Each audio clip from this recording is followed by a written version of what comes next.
পারবো না, 100% পারবেন। পারবো না, শরিয়ার আন্ডারে পারবো না। হুজুর আপনি গায়ের জোর দেখাচ্ছেন, পারবো না আমি। শরিয়া আপনি মুখের জোর দেখাচ্ছেন। আচ্ছা আমি থামলাম, আপনি আমারে বুঝান। আচ্ছা আমি থামলাম, আপনি আমারে বুঝান কেমনে পারবেন। আজকে যদি আপনার পক্ষে যদি কোনো আলেম থাকতো তাহলে আমি কিতাবপত্রগুলো দেখাতে পারতাম। না আমি আলেম না, আমাকেই দেখান কিতাবপত্র। আমি মামলা করতে পারবো কিনা সেটা আমি আলেম না, আমাকেই দেখান। যদি হ্যাঁ মামলা করতে পারবেন। বলেন মহিলা যদি যে অভিযোগ করে যে এই পুরুষ আমার সাথে সম্পর্ক করেছে, আমার সম্মতি ছিল না, মহিলার আবেদনের উপর মামলা রুজু হবে। তারপরে শরীয়তের ভিত্তিতে পুরুষ ব্যক্তিটাকে 4 জন সাক্ষী না থাকলেও সেক্ষেত্রে শরীয়তের বিধান হচ্ছে আল বাইয়িনাতু আলাল মুদ্দাই ওয়াল ইয়ামিনু আলা মান আনকাব। অর্থাৎ যে ব্যক্তি দাবি করবে সে উপযুক্ত দলিল পেশ করবে যে আমাকে এইভাবে ধর্ষণ করা হয়েছে, আমি প্রমাণ দিলাম, সেই প্রমাণের ভিত্তিতে বিচার হবে। সেই উপযুক্ত প্রমাণটা কি হুজুর? আপনি তো সব কথা এড়ায় যাচ্ছেন। সেই উপযুক্ত প্রমাণ, একমাত্র প্রমাণ হচ্ছে 4 জন প্রত্যক্ষদর্শী সাক্ষী লাগবে না। একমাত্র প্রমাণ এইটা না, একমাত্র প্রমাণ এটা। যদি 4 জন, আপনি তো গায়ের জোর না, ওই যে বললাম মুখের জোরে করতেছেন। আপনি আরেকটা প্রমাণের কথা বলেন আমাকে, আরেকটা প্রমাণের কথা বলেন। এই যে আমি একটা দলিল দিয়ে দিলাম। কি দলিল? কি দলিল বলেন? এটা হাদিস থেকে ইসলামী শরিয়া, হাদিস থেকে ইসলামী শরিয়া স্পষ্ট আনা হয়েছে আল বাইয়িনাতু আলাল মুদ্দাই ওয়াল ইয়ামিনু আলা মান আনকার।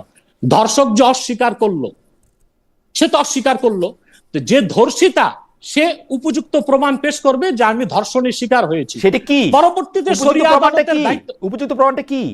DNA test? সে যে না, ডিএনএ হতে পারে, ডিএনএ টেস্ট তো শরীয়ত নিষেধ করে না। তাহলে সমস্যা কি? তাইলে আপনি প্রথমে যে প্লয়টা নিলেন সেই প্লয়টা কি? মানে এটার সাথে এটা তফাৎটা কি? আমি বুঝলাম না তো তফাৎটা কি। আপনি যদি ডিএনএ টেস্ট আনেন সামনে, তাহলে আর আমি কি উপযুক্ত প্রমাণ?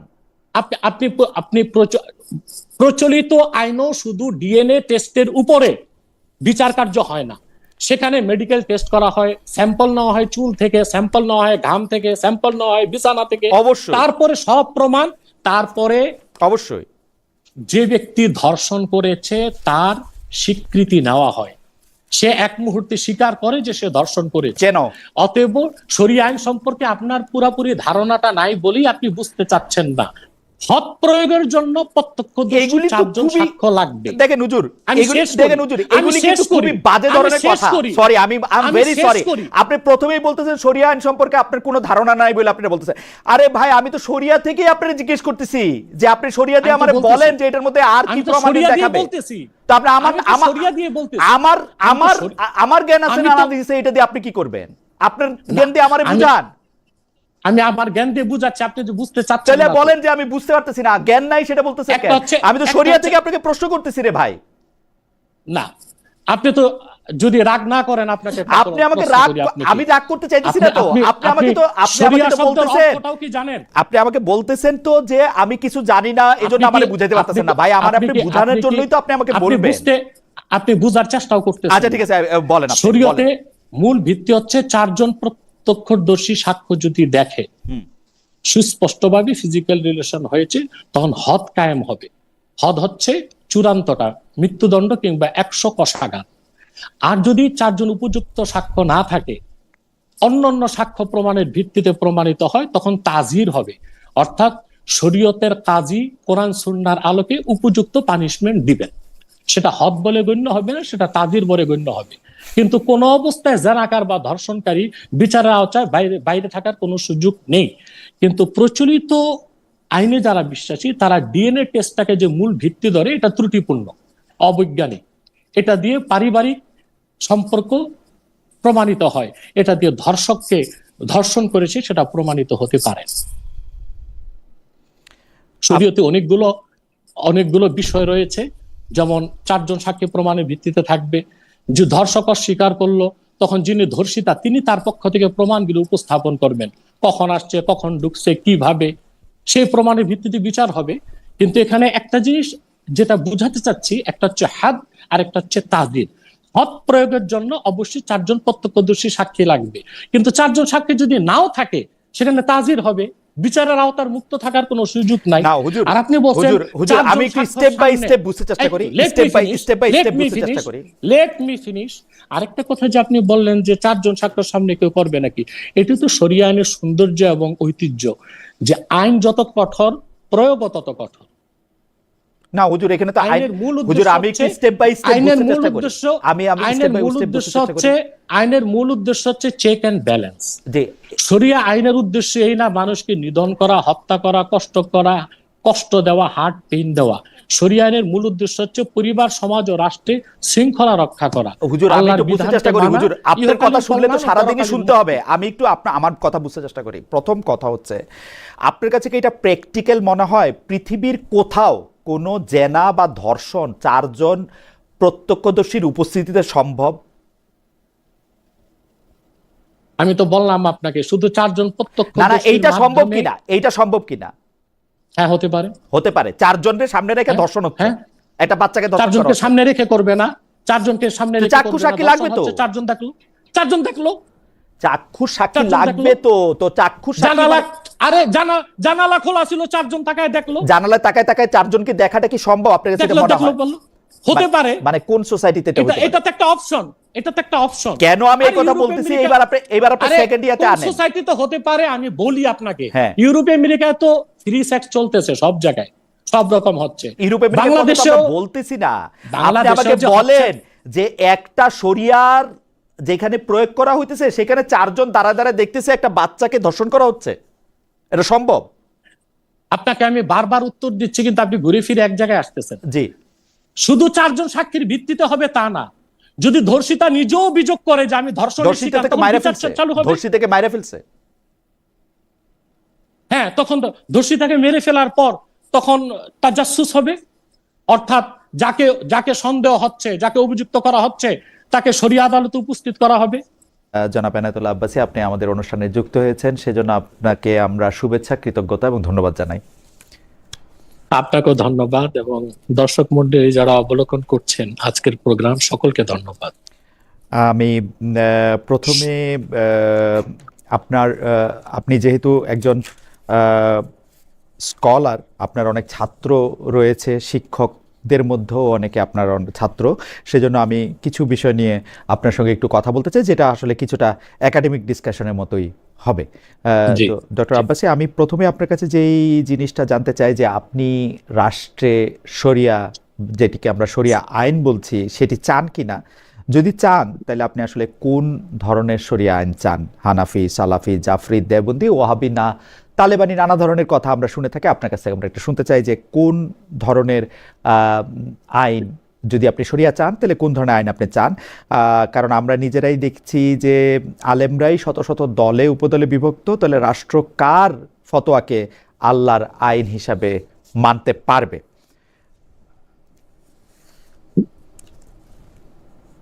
জি, ডক্টর আব্বাসী।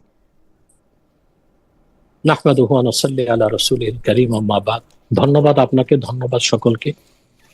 আপনি যে কথা বলেছেন আমি শরিয়া আইন চাই কিনা, আসলে আহকামে শারঈয়া বা শরিয়া আইন কি? কোরআন ও সুন্নাহ ভিত্তিক যে আইন, সেটাই শরিয়া আইন। আর প্রতিটি মুসলিম বিশ্বাসী সৎকর্মশীলের উপর ঈমান পরিপূর্ণ হবার জন্য শরিয়া আইনকে বিশ্বাস করা ফরজ। যদি কেউ শরিয়া আইনকে অস্বীকার করে, আহকামে শারঈয়াকে, আহকামে এলাহিকে, আহকামে কোরআনকে অস্বীকার করে, তো সুস্পষ্টভাবে শরীয়তের দৃষ্টিকোণ থেকে তাকে মুসলিম বলার কোনো সুযোগ নেই। এ ব্যাপারে আল্লাহ তাআলা কোরআন কারীম সূরা নিসা 65 নম্বর আয়াতে স্পষ্ট আল্লাহ ঘোষণা করেছেন, আলা ওয়া রাব্বিকা লা ইউমিনুন হাত্তা ইউহাক্কিমুকা ফীমা শাজারা বাইনাহুম সুম্মা লা ইয়াজিদু ফি আনফুসিহিম হারাজাম মিম্মা কাদাইতা ওয়া ইউসাল্লিমু তাসলিমা। মুহাম্মদ সাল্লাল্লাহু আলাইহি ওয়াসাল্লাম, আপনার রবের শপথ, আপনার উম্মত তাদের সৃষ্ট বিরোধ নিরসনের ক্ষেত্রে যদি আপনার সিদ্ধান্তকে সন্তুষ্ট চিত্তে, বিনা প্রশ্নে, বিনা তর্কে মেনে না নেয়, তারা মুমিন হতে পারে না। আল্লাহ তাআলা কোরআন কারীমের অন্যত্র ইরশাদ করেছেন, ওয়ামান লাম ইয়াহকুম বিমা আনজালাল্লাহু ফাউলাইকা হুমুল কাফিরুন। আল্লাহ তাআলার অবতীর্ণ কোরআন ভিত্তিক বিধান যারা চালু করে না, বিশ্বাস করে না, আল্লাহ বলেছেন তারা কাফের। তাহলে বিশ্বাসী সৎকর্মশীল মুসলিম মাত্রই আহকামে শারঈয়া বা শরিয়া আইনকে বিশ্বাস করতে বাধ্য। প্রয়োগ করতে পারলো কি পারলো না সেটা পরের বিষয়। এখন আপনি বলেছেন কোন ধরনের? ইসলামের কোনো প্যাটার্ন নেই, ইসলাম একটাই, আল্লাহ কর্তৃক প্রেরিত, মুহাম্মদ সাল্লাল্লাহু আলাইহি ওয়াসাল্লাম কর্তৃক আনিত দিন হচ্ছে দিন ইসলাম, যা পরিপূর্ণ জীবন বিধান। যে দিনের সম্পর্কে আল্লাহ বলেছেন, আল-ইয়াউমা আকমালতু লাকুম দীনাকুম ওয়া আতমামতু আলাইকুম নি'মাতি ওয়া রাদিতু লাকুমুল ইসলামা দীনা। আজকের দিনে আমি তোমাদের জন্য দিনকে পরিপূর্ণ করে দিলাম, সন্তুষ্টি চিত্তে দিনকে আমি, এবং তোমাদের উপর আমার নিয়ামতকে পরিসমাপ্ত করলাম এবং সন্তুষ্টি চিত্তে ইসলামকে দিন হিসেবে স্বীকৃতি দিলাম। অতএব আহকামে শারইয়া বা শরিয়া আইনকে বিশ্বাস করা না করা কোনো মুসলিমের কোনো অপশন নেই, সে বাধ্য শরিয়া আইনকে বিশ্বাস করতে। এখন আপনি যেটা বলেছেন বিরোধের কথা, মতভেদের কথা, এটা কোনো বিষয় না। হানাফি, শাফি, মালিকি, হাম্বলি মাযহাব চারটাই। আর আপনি যে বলেছেন সালাফি, তারপরে দেওবন্দি, এরা কোনো মাযহাব নয়, এটা হচ্ছে মাসলাক। নিজেদের মধ্যে দৃষ্টিভঙ্গির ভিন্নতা আছে, দ্বীনের মৌলিক ক্ষেত্রে তাদের কারো কোনো ভিন্নতা নেই, ইখতিলাফ নেই। যেমন দেওবন্দি হোক, কওমি হোক, সুন্নি হোক, লামাযহাবি হোক, যে কোনো মুসলিম বা আলেমকে যদি প্রশ্ন করেন মৃত্যুদণ্ডের শাস্তি শরীয়তে কি, সে বল হত্যাকারীর শাস্তি কি, সে বলবে মৃত্যুদণ্ড। জেনাকারের শাস্তি কি, সে বলবে জেনাকার যদি বিবাহিত হয়, বিবাহিতা হয় তাহলে মৃত্যুদণ্ড, আর যদি অবিবাহিত হয়, অবিবাহিতা হয় তাহলে সেটাকে জালাদা, অর্থাৎ তাকে কষাঘাত করা হবে, 100 কষাঘাত। মৌলিক ক্ষেত্রে দ্বীন ইসলামের বা শরিয়া আইনের মৌলিক ক্ষেত্রে কোন মুসলিম, কোন মাসলাক, কোন ঘরানার কোন দ্বিমত নাই, এটা সুস্পষ্ট ভাবে। আমি যতটুকু দেখলাম যে এর মধ্যে আসলে কিছু দ্বিমত আছে, তো সেই দ্বিমতটার প্রসঙ্গে আমি আপনার কাছে আসব, কিন্তু তার আগে আপনি ঠিকই বলেছেন যে সূরা নিসার 65 নম্বর আয়াত আপনি উদ্ধৃত করেছেন, সেখানে আপনি বলেছেন যে আসলে এইটা শরিয়া বলি বা বিধিমালা বলি, কারণ আরবি তো কানুন মানে হচ্ছে আইন, শরিয়া মানে তো হচ্ছে রুলস, তো এইটা না মানার কোনো অপশন নাই। কিন্তু আমি যেটা আপনাকে প্রশ্ন করতেছিলাম যে এই ক্ষেত্রে আমরা আসলে কারটা মানবো, কারণ পার্থক্য যে আছে সেটা আপনি আমার চেয়ে অনেক বেশি ভালো জানেন। তারপরও আমি দর্শকদের জন্য কিছু উদাহরণ দিব, আপনি কিছু উপরই উদাহরণ দিয়েছেন, আমি কিছু ভেতরের উদাহরণও দিব। কিন্তু আপনি আমাকে বলেন যে এইটাতে কোরআনের মানে শরিয়া আইনের উৎস যে আপনি কোরআন বলতেছেন এবং সুন্নাহ, কোরআন এবং সুন্নাহ যে বলতেছেন, তো সেইটা কি আসলে ঠিক? মানে আমরা তো কোরআন সুন্নাহর থেকে বাইরে শরিয়া অনেকখানি দেখতে পাচ্ছি, এবং মানে বিখ্যাত শরিয়াবিদের কথা যদি আমি বলি, উদ্ধৃত করি, যেমন আমি যদি ডক্টর হাশিম কামালি, যিনি পৃথিবীর অন্যতম শ্রেষ্ঠ শরিয়াবিদ হিসেবে, তিনি বলতেছেন যে কখনো কখনো কোরআনের একটি বিষয়ে 7 বা 8 রকমের আইনগত মতামত পাওয়া যায়, মুসলিম শাসক তার মধ্যে একটিকে বৈধ করিয়া আইন হিসাবে প্রয়োগ করিলে শুধুমাত্র সেইটিই সকলের জন্য বাধ্যতামূলক হয়। সেইটা প্রমাণ আমরা নানা রকম জায়গায় দেখিও। সেটা প্রিন্সিপালস অফ ইসলামিক জুরিসপ্রুডেন্সের পৃষ্ঠা 31-এ তিনি এটা একদম বলতেছেন যে আসলে 7-8 রকমের পাওয়া যায়, এর মধ্যে আপনি কোনটা নিব সেইটার মধ্যে এটা দেখা যায়। আর আপনি বলছেন ফান্ডামেন্টাল তফাতের ক্ষেত্রে আমি শুধু আপনাকে একটু এই জায়গায় একটু দৃষ্টি আকর্ষণ করতে বলি যে আমরা যদি 4 জন ইমামের কথা বলি যাদের কাছ থেকে আর শরিয়াটা আসছে, তার মধ্যে আমরা দেখব যে ইমাম শাফি তার আইনকে শাফি আইন হিসেবে চালাতে চান নাই, ইমাম শাফি নিজের নামে কোনো মাযহাব চালাতে চান নাই, ইমাম শাফি নিজেকে রাজনীতি ও রাষ্ট্র ক্ষমতা থেকে দূরে রেখেছেন। আমরা যদি খলিফা আল মনসুরের কথা বলি, যিনি ইমাম মালিককে অনুরোধ করেন ইসলামী আইন লিখতে, সেখানে সকল মাযহাবের উপর ওকে আইন হিসেবে বলবৎ করতে, কিন্তু ইমাম মালিক তাকে প্রত্যাখ্যান করছেন। খলিফা মনসুর ইমাম আবু হানিফাকে যখন বলছেন যে প্রধান বিচারপতির পদ গ্রহণের জন্য, সেইটাও তিনি গ্রহণ করেন নাই। আমি আরও কয়েকটা, এবং উনাদের মধ্যে যে বিরোধ, আপনি জানেন যে উনাদের ছাত্রদের মধ্যে বিরোধের কারণে ইমাম শাফির, আপনি জানেন আমি কি বলতে চাচ্ছি, যে মানে বিরোধটা কিন্তু স্পষ্ট ছিল, তাদের মৃত্যুবরণ, তাদের, তো সেই ক্ষেত্রে আপনি কেন বলতেছেন না যে তাদের পথটা আসলে আলাদা? এবং আপনি যেটুকু আপনি বলছেন সেটুকু তো আমাদের কারোই না মানার কোনো উপায় নাই, কারণ কোরআন তো আমাদেরকে বলতেছে যে এই জিনিসগুলো আমাদের মানতে হবে, কিন্তু সর্বসম্মত সিদ্ধান্ত, যেটাকে আমরা ইজমা বলি, মুসলিমদের সর্বসম্মত সিদ্ধান্ত কি আসলে হওয়া সম্ভব, নাকি আপনি কিয়াস, মানে এটা আপনার মতামত আপনি দিচ্ছেন? আপনি যদি আরেকটু পরিষ্কার করতেন। প্রথম প্রশ্ন হচ্ছে, আপনি যে হাশিম কামালি বলছেন, সে ইসলামী ফিকহের ক্ষেত্রে কোনো গ্রহণযোগ্য ব্যক্তি নয়। কোনো কিতাবে তার নাম নেই, কিছুই নেই। সে সমসাময়িক কোনো আইনশাস্ত্রবিদ হতে পারে বা ইসলামী শরিয়া নিয়ে কোনো গবেষক হতে পারে, কিন্তু সে কোনো ফকি নয়, মুজতাহিদ নয়, তার কথার কোনো গ্রহণযোগ্যতা নেই। দ্বিতীয় হচ্ছে মাযহাবগত দ্বন্দ্বগুলো কিসে? দেখুন, কোরআন শরীফের মধ্যে শরিয়া আইনে যেগুলো হুদুদ, যা সুস্পষ্টভাবে কোরআন শরীফের মধ্যে শাস্তি নির্ধারণ করিয়ে দেওয়া হয়েছে, যেমন জেনাকার যদি বিবাহিতা হয় মৃত্যুদণ্ড, এটা কোরআন শরীফের সুস্পষ্ট আইন আল্লাহ উল্লেখ করে দিয়েছেন। অবিবাহিতা যদি হয় তাহলে 100 কষাঘাত, এটা কোরআন শরীফ উল্লেখ করে দিয়েছেন। কোরআন ও সুন্নাতে সুস্পষ্ট ভাবে যে আদেশটা উল্লেখ হয়ে গেছে, শাস্তির পরিমাপ, সেটা হুদুদ। সেই ক্ষেত্রে কোনো ইমামের ইখতিলাফের কোনো সুযোগ নেই, কোনো ইমাম ইখতিলাফ করেন নাই। দ্বিতীয় হচ্ছে তাজির। ইসলামে মূল দলিল হচ্ছে কোরআন এবং সুন্নাহ, তা থেকে আরো দুইটা, ইজমা এবং কিয়াস, কিন্তু মূল দলিল হচ্ছে কোরআন এবং সুন্নাহ। যদি কোথাও দেখা যায় কোন রাষ্ট্রে হানাফি মাযহাব আধিক্য, রাষ্ট্র ক্ষমতায় যারা থাকবে হানাফি মাযহাবের অনুসারী হয়, সেখানে হানাফি অনুযায়ী, ফিকহ শাস্ত্র অনুযায়ী বিচার কার্য প্রয়োগ হবে। কিন্তু হুদুদ তো কোরআনে আছে, হাদিসে আছে, হুদুদের ক্ষেত্রে কারো কোনো ইখতিলাফ নেই। তাজিরের ক্ষেত্রে ইখতিলাফ হয়। তাজিরটা হচ্ছে যে একটা হচ্ছে মোর পানিশমেন্ট, একটা হচ্ছে লেস পানিশমেন্ট, অর্থাৎ শাস্তিটা যদি পরিমাপে কম হয়, সেখানে ওলামায়ে কেরাম কোরআন সুন্নাহর দৃষ্টিতে আলোকে কাজী যিনি হবেন শরিয়া আদালতের, তিনি বিচারের রায় দিবেন, সেটা হচ্ছে তাজির। সেটার ক্ষেত্রে ইখতিলাফ হতে পারে, কিন্তু শরিয়া আইনের মূল যেটা হুদুদের ক্ষেত্রে কোনো ইখতিলাফ নেই, কোনো বিরোধ নেই। না, বিরোধ হুদুদের ক্ষেত্রে বিরোধ একটু আসে, আপনি যদি এটা আমাকে পরিষ্কার করতে। একেবারে স্পষ্ট কোরআন শরীফের আয়াত দিয়ে প্রমাণিত যে হুদুদ এবং যেমন কেসাসের ক্ষেত্রে যে হত্যাকারী তাকে মৃত্যুদণ্ড দিতে হবে, এটা কোরআন শরীফের আয়াত দিয়ে প্রমাণিত। তারপরে আপনার ওই যেখানে যেখানে যেখানে যেখানে যদি কোনো ব্যক্তি বিবাহিতা হয়, তারা যদি ধর্ষণ করে বা ধর্ষণের শিকার হয় কিংবা জেনা করে জেনা শিকার হয়, তাহলে তাদের মৃত্যুদণ্ড শাস্তি। এটা সুস্পষ্ট করা হাদিস শরীফের নস দিয়ে প্রমাণিত আছে, এবং কোরআন শরীফের সুস্পষ্ট আয়াত দিয়ে যা প্রমাণিত, রাসূলুল্লাহ সাল্লাল্লাহু আলাইহি ওয়াসাল্লামের সহিহ হাদিস দিয়ে যা প্রমাণিত, ওই ক্ষেত্রে চার মাযহাবের কারো ইখতিলাফের কোনো সুযোগ নাই। তর্কের খাতিরে যদি কোনো বিরোধ সৃষ্টি হয়ে যায়, তখন মূল দলিলে ফিরে যেতে হবে কোরআন এবং সুন্নাহ। সেখানে মাযহাবের ইমামগণ কি বললেন সেটা দেখার কোনো সুযোগ নাই। না, তাহলে তো আর এটা আইনের। আমি আপনাকে হুদুদের ক্ষেত্রে বলি, বলেন।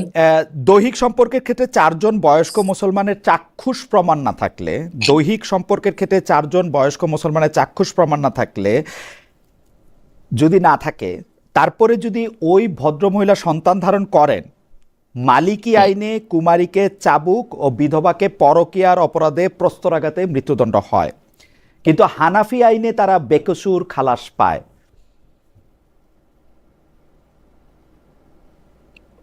আইনটা দুই রকম হইল কিনা? আবার বলেন কথাটা। দৈহিক সম্পর্ক, 4 জন বয়স্ক মুসলমানের চাক্ষুষ প্রমাণ নাই, যেটা থাকার কথা প্রমাণ নাই, তবে সেটা নিয়ে আসলে কথা আছে। তাহলে সন্তান ধারণ করলে মালিকি আইন, সন্তান ধারণ যদি করে ওই দৈহিক সম্পর্কের কারণে, মালিকি আইনে আছে হচ্ছে সেই ভদ্রমহিলাকে বা কুমারীকে চাবুক, আর যদি তিনি বিধবা হন, বিধবাকে পরকীয়ার অপরাধে প্রস্তরাঘাতে মৃত্যুদণ্ডের শাস্তি। আর হানাফি আইনে আছে তারা বেকসুর খালাস পাবে। মালিকি মাযহাবের আইনটার উৎস কি, বইটার নাম বলেন। আমি যেটা দেখতেছি সেই আইনটা হচ্ছে বাংলাদেশ ইসলামিক ফাউন্ডেশন। আমি আপনাকে বলি, বাংলাদেশ ইসলামিক ফাউন্ডেশন, সব ঠিক আছে, বাংলাদেশ ইসলামিক। আমি আপনাকে আইনটার উৎস বলি, আমাকে একটু দিবেন, আমার তো জ্ঞান বুদ্ধি। বাংলাদেশ ইসলামিক ফাউন্ডেশন বাংলায় প্রকাশিত বিধিবদ্ধ ইসলামী আইন নামে একটা বই, মানে একটা সংকলন করছে। সেই বিধিবদ্ধ ইসলামী আইনের প্রথম খণ্ডের 299 পৃষ্ঠায় পেনাল ল অফ ইসলামে আমি দেখতে পাচ্ছি এটা।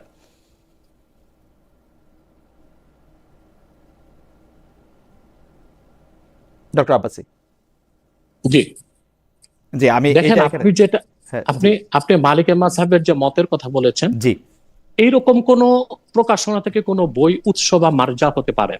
মালিকি মাযহাবের স্বতঃসিদ্ধ ফতোয়ার কিতাব দেখতে হবে, ইমাম মালিকের যে কোনো মতের উপর ফতোয়া হয় না। দেখা যায় ইমাম মালিকের সেই ফতোয়ার উপর ফতোয়াটা নাই, তার রায়। একজন ইমাম অনেকগুলো বক্তব্য পেশ করার পর যে মতের উপর ফতোয়া হয়েছে সেটাই আইন হিসেবে গ্রহণ করতে হয়। এখন যদি বাংলাদেশ মালিকি মাযহাবের অনুসারীর সংখ্যা বেশি হয়, মালিকি মাযহাব অনুযায়ী বিচার কার্য হয়, যারা অপরাধী তারাও যদি মালিকি মাযহাবের হয়, সেই অনুযায়ী বিচার হবে, সমস্যা নাই। এটাই তো ইসলামের শরিয়া ল বা আইনের বিস্তৃতি, স্বাতন্ত্র্য, বৈশিষ্ট্য, যেখানে আল্লাহ তাআলা অপশন রেখেছেন। কিন্তু আপনি যে কথাটা বললেন 4 জন সাক্ষী যদি পাওয়া না যায়, সেই ক্ষেত্রে আপনি যে কথাটা বলেছেন, দেখেন 4 জন সাক্ষী যদি প্রত্যক্ষ সাক্ষ্য দেয় ছেলে মেয়ে ফিজিক্যাল রিলেশন করেছে, সেই ক্ষেত্রে তারা যদি বিবাহিত হয় মৃত্যুদণ্ড, এটা কোরআন ও হাদিসে সুস্পষ্টভাবে প্রমাণিত। এই ক্ষেত্রে 4 মাযহাবের কোনো মতবিরোধ নেই। বিষয় হচ্ছে সাক্ষীর ক্ষেত্রে যদি মতবিরোধ হয়ে যায়, 4 জন সাক্ষী সুস্পষ্ট সাক্ষ্য দিচ্ছে না, দ্বিতীয় পদ্ধতি হচ্ছে ইকরার বা স্বীকৃতি।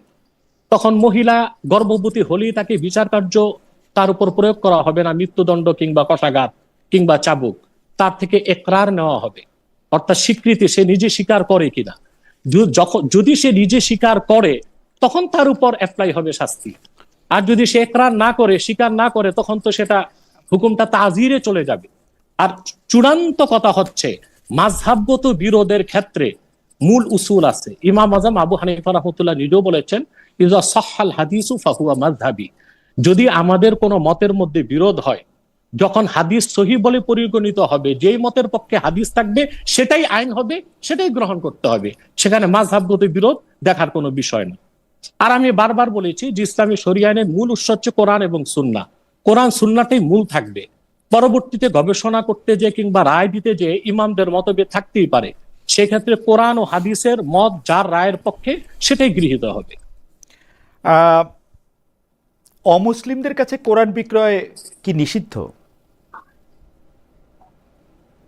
অমুসলিম, প্রথম কথা হচ্ছে কোরআন বিক্রি করার জিনিস না, এটার কোনো বিনিময় নেই। মানে এটাকে আমরা বলি যে হাদিয়া। আচ্ছা, এখন অমুসলিমদের কাছে কি হাদিয়া দিয়ে কোরআন দেওয়া নিষিদ্ধ? যদি অমুসলিমরা ইসলাম শিখতে চায়, কোরআন শরীফ সম্পর্কে জানতে চায়, তাহলে তাদেরকে কোরআন শরীফের তরজমা ও তাফসীরটা দেওয়া যেতে পারে। মূল আরবি যে কোরআন কারীম সেটা না দেওয়াটাই উচিত, এটা আদবের খেলাফ। এইটা কি মানে তার কাছে এটা বিক্রি বা হাদিয়ার বিনিময়ে এটা দেওয়া যাবে না?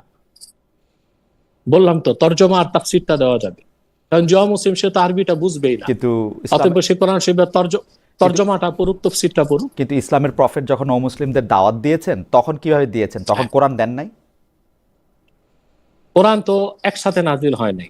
আল্লাহ যখন একসাথে নাজিল হয়েছে, তারপরে আল্লাহর হাবিব সাল্লাল্লাহু আলাইহি সাল্লামের কাছে কোরআন এসেছে 23 বছরে, এবং আল্লাহর হাবিব সাল্লাল্লাহু আলাইহি সাল্লামের কাছে 24,000 বার হযরত জিবরিল এসেছেন। সরাসরি কোরআনের কপি কোন মুসলিমের হাতে রাসূলুল্লাহ সাল্লাল্লাহু আলাইহি ওয়াসাল্লামের জমানায় দেওয়া হয় নাই, কারণ কোরআনের দাওয়াত তাদের কাছে পৌঁছানো হয় নাই। কোরআন তো গ্রন্থিত হলো ওসমান রাদিয়াল্লাহু আনহুর সময় ছিল। ওসমান রাদিয়াল্লাহু আনহু, ভুল ইতিহাস। কেন? এটা ভুল ইতিহাস, আপনি জানেন না কেন? কোরআন শরীফ আমি বলছি, শোনেন আপনি। 30 পারা কোরআন বিসমিল্লাহর বা থেকে মিনাল জিন্নাতি ওয়ান নাসের সিন পর্যন্ত আল্লাহ রাসূল সাল্লাল্লাহু আলাইহি ওয়াসাল্লামের কাছে অবতীর্ণ হয়েছে ধাপে ধাপে 23 বছরে, এবং সাহাবায়ে কেরাম পশুর হাড়, চামড়া, পাথর এগুলোর মধ্যে 30 পারা কোরআনকে রাসূলুল্লাহ সাল্লাল্লাহু আলাইহি ওয়াসাল্লামের সময় লিপিবদ্ধ করেছিলেন। হযরত ওসমান কি করেছেন? কোরআন সংকলন করেন নাই।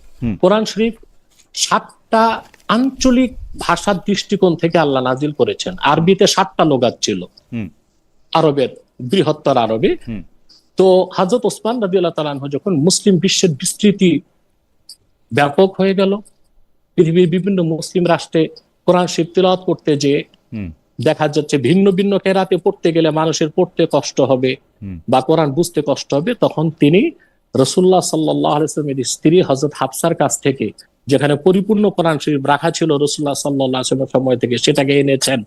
এবং সাহাবায়ে কেরামের মধ্যে যারা হাফেজ ছিলেন, 30 পারা কোরআন মুখস্থ করেছেন, তাদের উপস্থিতিতে তিনি একরকম কেরাত তেলাওয়াতের একটা পদ্ধতি সংকলন করে মুসলিম বিশ্বে ছড়িয়ে দিয়েছেন। কোরআন তো আল্লাহ রাসূল সাল্লাল্লাহু আলাইহি ওয়াসাল্লাম। এখানে তো আমার জানা আর আপনার জানার মধ্যে আমি আপনার জানাটা একটু আলাদা মনে হইতেছে, কারণ আমি তো আপনি আপনি যদি রাসূলুল্লাহ সাল্লাল্লাহু আলাইহি কি কোরআনের চ্যাপ্টার ওয়াইজ এরকম ভাগ করে একটা লিখিত খণ্ড ছিল? জি জি এটা আপনি কোন 30 পারা কোরআন, 30 এইটা একেবারে আপনি এটা সিয়াসিত্তায় অসংখ্য হাদিস আছে, তাফসীরের কিতাবগুলোতে আছে, ফান্নুল আফনান ফি উলুমিল কোরআন, উলুমুল কোরআনের না সেটা আছে, কিতাবের মধ্যে সেটা আছে, কিন্তু আমি কিতাবের কথা শুনি নাই।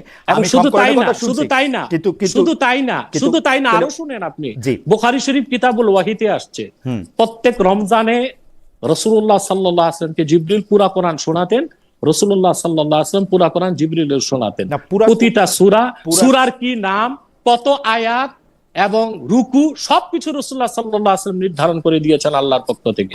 রাসূলুল্লাহ সাল্লাল্লাহু আলাইহি ওয়াসাল্লামের উপস্থিতিতে 30 পারা কোরআন নাজিল হয়েছে। রাসূলুল্লাহর কাছে যা নাজিল হয়েছে সেটাই কোরআন। পুরা কোরআন অবতীর্ণ হওয়ার পরে হযরত মুহাম্মদ সাল্লাল্লাহু আলাইহি ওয়াসাল্লাম কতদিন আয়ু পেলেন? অবতীর্ণ হয়েছে এবং সংকলন হয়েছে। অবতীর্ণ হওয়ার পরে তিনি কতদিন সময় পেলেন? বিদায় আল্লাহ রাসূল সাল্লাল্লাহু আলাইহি ওয়াসাল্লাম দুনিয়া থেকে বিদায় নিয়েছেন, তারপর তার ওহী নাজিলের কোনো ব্যবস্থাই ছিল না, ওহীর দরজা বন্ধ হয়ে গিয়েছে। আল ইয়াউমা আকমালতু লাকুম দীনাকুম ওয়া আতমামতু আলাইকুম নি'মাতি ওয়া রাদিতু লাকুমুল ইসলামা দীনা। বিদায় হজ্জের সময় এই আয়াত নাজিল হয়েছে। এই আয়াত নাজিলের পর, এই আয়াত নাজিলের 81 দিন পর রাসূলুল্লাহ সাল্লাল্লাহু আলাইহি ওয়াসাল্লাম দুনিয়া থেকে বিদায় নিয়েছেন। তো প্রতি রমজানে তো কথা হতে পারে না, তিনি বড় জোরে একটি রমজান পেতে পারেন, প্রতি রমজান তো হবে না, তাই না? আপনি তো কথা বুঝতেছেন না। যতটুকু নাজিল হয়েছে, একটা বছরে যতটুকু নাজিল হয়েছে ততটুকু পুরাটা হযরত জিবরিল রাসূলুল্লাহ সাল্লাল্লাহু আলাইহি ওয়াসাল্লামকে শুনিয়েছেন, রাসূলুল্লাহ সাল্লাল্লাহু আলাইহি ওয়াসাল্লাম তাকে আবার পুরাটা শুনিয়েছেন। রাসূলুল্লাহ সাল্লাল্লাহু আলাইহি ওয়াসাল্লাম দুনিয়া থেকে বিদায় নিয়েছেন যেবার, সেবার দুইবার রাসূলুল্লাহ সাল্লাল্লাহু আলাইহি ওয়াসাল্লামকে জিবরিল তেলাওয়াত শুনিয়েছেন, রাসূলুল্লাহ সাল্লাল্লাহু আলাইহি ওয়াসাল্লাম থেকে দুইবার তেলাওয়াত শুনিয়েছেন। সম্পূর্ণ 30 পারা কোরআন রাসূলুল্লাহ সাল্লাল্লাহু আলাইহি ওয়াসাল্লামের অস্তিত্বে এসেছে। সেটা পাথরে ছিল, কাগজে ছিল এবং কাগজে লিপিবদ্ধ ছিল, এবং একটা বই আকারেও ছিল, একটা বই আকারেও ছিল, একেবারে বই আকারে ছিল, যেটা হযরত হাফসা রাদিয়াল্লাহু তাআলা আনহার কাছে ছিল। কেরাত ছিল 7 রকমের। এখন যারা অনারবি তারা 7 কেরাতে কোরআন শরীফ পড়তে পারবে না। একটা কেরাতে হযরত ওসমান রাদিয়াল্লাহু তাআলা আনহু কোরআন শরীফকে ছাপিয়ে বিভিন্ন জায়গায় পৌঁছে দিয়েছেন। এখন আপনি যদি এখন ইউরোপীয় লেখকদের হিস্ট্রি কিংবা তাদের ইতিহাস বলেন, ওরা তো ইসলামের ইতিহাসকে বিকৃত করছে। যারা বাইবেলকে বিকৃত করছে, যারা ওল্ড টেস্টামেন্টকে বিকৃত করছে, তারা ইসলামের ইতিহাস বিকৃত করতেই পারে। আচ্ছা ঠিক আছে, আমি ইউরোপীয় লেখকদের কথা, আমি আসলে ইউরোপীয় লেখকদের কথা আমি পড়তেছিলাম না, যতদূর পারতেছিলাম যে আপনি আমার এই সংশয়টা একটু দূর করে দেন, মানে যেহেতু আপনাকে পাইছি সব তো পাবো না। সেটা হচ্ছে ইবনে মাজাহ 3য় খণ্ডের হাদিস নাম্বার 1944 1944। সেইটার ক্ষেত্রে উনি রজমের কথা বলতেছেন। রজম মানে হচ্ছে যে মানে মানে পাথর পাথর পাথর ছুঁড়ে মানে সেই, তো সেইখানে বলা হচ্ছে যে বর্ণিত আছে বিবি আয়েশা রাদিয়াল্লাহু আনহা বলছেন, রজমের আয়াত নাজিল হইয়াছিল, অবশ্যই একটি কাগজের উপর লিখা হইয়াছিল, যাহা আমার কুশনের নিচে রাখা ছিল। রাসূল সাল্লাল্লাহু আলাইহি ওয়াসাল্লামের ইন্তেকালের পর আমরা যখন তাহার সৎকার করিতে ব্যস্ত ছিলাম, তখন একটি গৃহপালিত ছাগল ঘরে ঢুকিয়া উহা খাইয়া ফেলে। আমরা এটার সম্পর্কে একটু জানতে চাই যে এটা কি মানে ইবনে মাজাহর এই হাদিস মাউযু, এটা সহিহ হাদিস না, এটা সহিহ হাদিস না। এইটা কি আর কোনো হাদিস বেত্তা এটাকে সেকেন্ড করছেন? হ্যাঁ, এটার সনদের ক্ষেত্রে অনেক প্রশ্ন আছে এবং এটা সহিহ হাদিস বলে গণ্য নয়। এটা সহিহ হাদিস বলে গণ্য নয়, ওকে না। আমরা ইমাম সাহেবদের কথা একটু আসতেছিলাম যে আপনি ইমাম, আমাদের যে 4 ইমাম আছেন সে 4 ইমামদের কথা একটু বলতেছিলেন। আমরা কিন্তু আমাদের ইমামদের মানে অর্থাৎ আবু হানিফা, আবু শাফি, মালিকি, হাম্বলি সকলের প্রতি আমরা শ্রদ্ধা রেখে আমরা বলতে চাই যে তাদের মধ্যে কিন্তু অনেক বিষয় নিয়ে মতবিরোধ ছিল, এবং মতবিরোধ থাকার কারণে আমরা অনেকগুলি জিনিসে আইনে বিরোধ দেখি। তো এখন আমরা যেহেতু এইখানে যারা এই সাবকন্টিনেন্টে থাকি বা ইন্ডিয়া, পাকিস্তান, বাংলাদেশের এই অঞ্চলের মুসলমানরা বেশিরভাগই বোধহয়, correct me if I am রং, যে তারা হানাফি মাযহাবের অনুসরণ করি আর কি, ইমাম আবু হানিফাকে আমরা অনুসরণ করি। তো সেই ক্ষেত্রে কি আমরা এটা বলতে পারি যে ইমাম শাফি, মালিকি বা হাম্বলি উনারা যেটা বলছেন সেটা আমরা আসলে টেস্ট করব না, বা ওইটার সাথে আমরা কোনো রকম কোনো সম্পর্ক রাখবো না, আমরা হানাফি মাযহাব থেকে যে রুলস বা বিধিমালাগুলি বলা হয়েছে সেগুলি আমরা ফলো করব, ব্যাপারটা কি এরকম? দেখেন, আপনাকে এখানে আমি কমন সেন্সের দাবি থেকে কিছু কথা বলি। জি জি। বাংলাদেশে যতগুলো রাজনৈতিক দল ইলেকশনে যাচ্ছে সবাই তো গণতন্ত্রে বিশ্বাসী। তো এদের মধ্যে এত মতভেদ কেন? একই গণতন্ত্রে বিশ্বাসী সরকারি দল বিরোধী দলে মতভেদ কেন? একই ব্রিটিশ আইনে বা প্রচলিত আইনে আদালতগুলো চলে, তাহলে আসামির পক্ষে একজন বিপক্ষে আরেকজন কেন? তাহলে কি ত্রুটি কি আইনে না বুঝার মধ্যে? নিশ্চয়ই বুঝার মধ্যে। গণতান্ত্রিক মৌলিক বিশ্বাসে যেমন সবাই বিশ্বাসী, প্রচলিত আইন অনুযায়ী একজন বিচারপতি রায় দিচ্ছে, দেখা যাচ্ছে আরেকজন বিচারপতি তার বিপক্ষে রায় দিচ্ছে, এতে কিন্তু প্রচলিত আইনের প্রতি কারো কোনো সন্দেহ নেই। বরং প্রশ্নটা হচ্ছে আইন বুঝার ক্ষেত্রে। হানাফি, মালিকি, শাফি, হাম্বলি ইসলামের মৌলিক ক্ষেত্রে, শরিয়া আইনের হুদুদের ক্ষেত্রে, কেসাসের ক্ষেত্রে তাদের কোনো মতভেদ নয়। শাখা প্রশাখাগত কিছু মাসাইলে তাদের মধ্যে যে মতভেদটা সেটা গবেষণাগত বা ইজতিহাদগত। অতএব এতে শরিয়া আইনের সন্দেহ সৃষ্টি করার কোনো সুযোগ নাই বা দ্বীন ইসলামের প্রতি সংশয় আনার কোনো সুযোগ নেই। ইসলাম তো সবকিছুর ঊর্ধ্বে।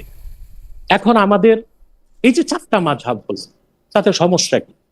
আল্লাহ সুবহানাহু ওয়া তাআলা তার হাবিব মুহাম্মদ সাল্লাল্লাহু আলাইহি ওয়াসাল্লামের মাধ্যমে যে দ্বীন দিয়েছেন, এই দ্বীন ইসলামটা পরিপূর্ণ এবং শরিয়া আইন ত্রুটি মুক্ত, সম্পূর্ণ পরিপূর্ণ। এখন এখানে কেসাসের ক্ষেত্রে, হুদুদের ক্ষেত্রে ইমামদের কোনো মতভেদ নাই।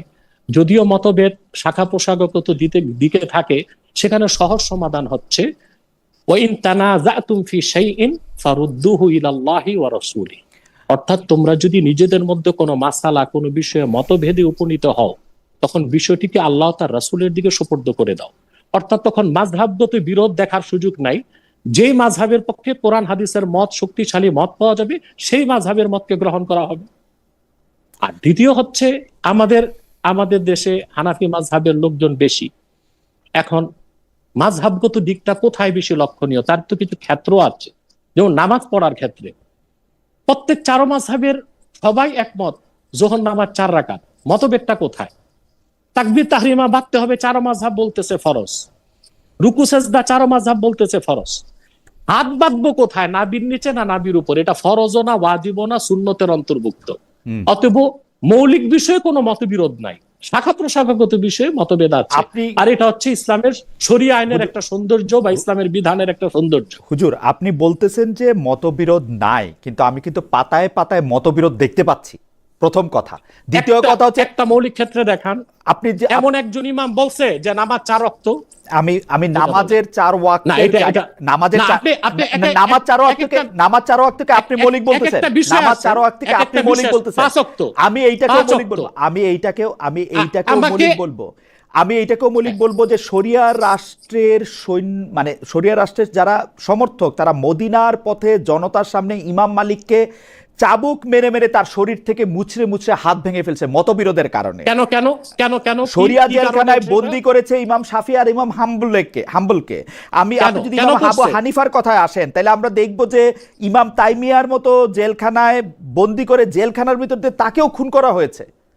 অথচ মানে দিস ইজ দ্য ফ্যাক্ট। যে আর আপনি আমাকে আরেকটা জিনিস বলেন, মতবিরোধ যদি উৎস হয় কোরআন, আপনি যা দেখবেন আমিও তাই দেখব। কোরআন নাইজেরিয়ায় বসে যা দেখা হবে, ইথিওপিয়ায় বসে তাই দেখা হবে, বাংলাদেশে লাইবেরিয়াতে, ফ্রান্সে বসে তাই দেখা হবে। মতবিরোধটা কেন আসতেছে তাহলে? আপনার এই কথার প্রথম জবাবটা আমি দিচ্ছি। বাংলাদেশে ঢাকা মেডিকেলে ডাক্তার আছে, মেডিকেল সায়েন্স যেটা পড়তেছে, পিজিতে ডাক্তার আছে, সে সেটা পড়তেছে। আবার মাউন্ট এলিজাবেথের ডাক্তার মেডিকেল সায়েন্স সেটাই পড়তেছে। ট্রিটমেন্ট 3 রকম কেন? Because science is always evolving. Science is subject to person. আপনি এক রকমের ভাবে এবং সায়েন্স আমি শেষ করতে দেন, তাহলে তো আর হবে না। বলেন, শেষ করতে দেন। বলেন।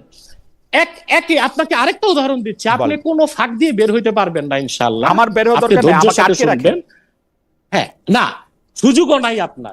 আমি বলি আপনি ধৈর্যের সাথে শুনেন। আপনি একই স্কুলে একই ম্যাথ বই থেকে 100 ছাত্র পরীক্ষা দিল, সবার রেজাল্ট কি একরকম হয়? না, হয় না। কেন? গণিতের বই তো একটাই, তাহলে ভিন্ন ভিন্ন গ্রহণের সুযোগ এক না। আরে ভাই, সেটাই তো আপনি ফিরে আসলেন, এই জন্য বলছি বের হতে পারবেন না। কোরআন শরীফ বুঝার মতো জ্ঞান সবার সমান না। তো চার ইমামের মধ্যে একজনের বেশি তিনজনের কম, এটা আপনি কিভাবে বুঝলেন? হ্যাঁ, যেমন এটা একেবারে স্বাভাবিক। আপনি যে আমাকে হানাফি হইতে বললেন, আপনি কেমনে বুঝলেন যে how I can choose it? How could you choose? Listen attentively please. আমি বলতেছি তো, জি, চারো মাযহাব হক আমরা বলতেছি। মৌলিক ক্ষেত্রে চারো মাযহাবে কোনো বিরোধ নাই। আপনাকে আমি ওপেন চ্যালেঞ্জ করছি, মৌলিক ক্ষেত্রে ঈমান ও আকীদার মৌলিক ক্ষেত্রে চারো ইমামের মধ্যে কোনো মতভেদ নাই। সবাই একমত নামাজ 5 ওয়াক্ত, সবাই একমত ফজর 2 রাকাত, যোহর 4 রাকাত, আসর 4 রাকাত, মাগরিব 3 রাকাত। মতভেদটা হচ্ছে হাত বাঁধবে উপরে না নিচে। সবাই বলতেছে আমিন বলতে হবে, মতভেদটা কোথায়? জোরে বলবে না আস্তে বলবে। মৌলিক ক্ষেত্রে এটা কোনো মতভেদ না। সবাই বলতেছে ওযুর 4টা ফরজ, কোন একজন ইমাম বলে নাই 3টা ফরজ। সবাই বলতেছে ওযু করতে পানি লাগবে। মতবিরোধটা কোথায়? শাখা প্রশাখাগত বিষয়ে। এখানেই হচ্ছে ইজতিহাদ, কাটটা সঠিক কাটটা ভুল। এখন আমি ইসলাম এটা বাধ্য করা হয় নাই। কোন হানাফি বলে না যে শাফিগণ বাতিল, তাকে হানাফি মাযহাব গ্রহণ করতে বাধ্য করা হয় না। সমস্ত উম্মত একমত, চারো মাযহাব হক এবং সত্যের উপর প্রতিষ্ঠিত। এখন যদি শ্রেষ্ঠত্বের প্রশ্ন আসে, তাহলে মাযহাব হানাফিয়াকে বলতে হবে, কারণ বয়সের দিক দিয়ে চার ইমামের মধ্যে সবার মুরব্বী ইমাম আজম আবু হানিফা রাহমাতুল্লাহ। 80 হিজরিতে তার জন্ম এবং তিনি আল্লাহ রাসূল সাল্লাল্লাহু আলাইহি ওয়াসাল্লামের 4 জন সাহাবীর সাক্ষাৎ লাভ করেছেন, 1200 তাবিঈনের সংস্পর্শে যে হাদিস এবং ফিকহ শিখেছেন। তারপর সমসাময়িক হচ্ছে ইমাম মালিক, তারপরে হচ্ছে ইমাম শাফি, তারপর হচ্ছে সর্বকনিষ্ঠ ইমাম আহমদ বিন হাম্বল। এখানেই তো বোঝা যাচ্ছে যিনি সিনিয়র তার বুঝটা একটু বেশি ভালো হবে, এক্সপ্যান্ডেড হবে।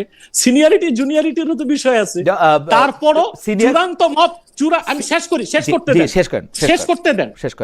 তারপরও চূড়ান্ত মত হচ্ছে ইমাম আজম বলে দিয়েছেন যে মতটা সকল মাযহাবের ইমাম নিয়েছে, ইজা সাহহাল হাদিসু ফাহুয়া মাযহাবি। মতবিরোধের ক্ষেত্রে যখন সহিহ হাদিস পাওয়া যাবে সেটাই আমাদের মাযহাব, সেটাই আমাদের মত, তখন আর মতবিরোধের কোনো সুযোগ নাই।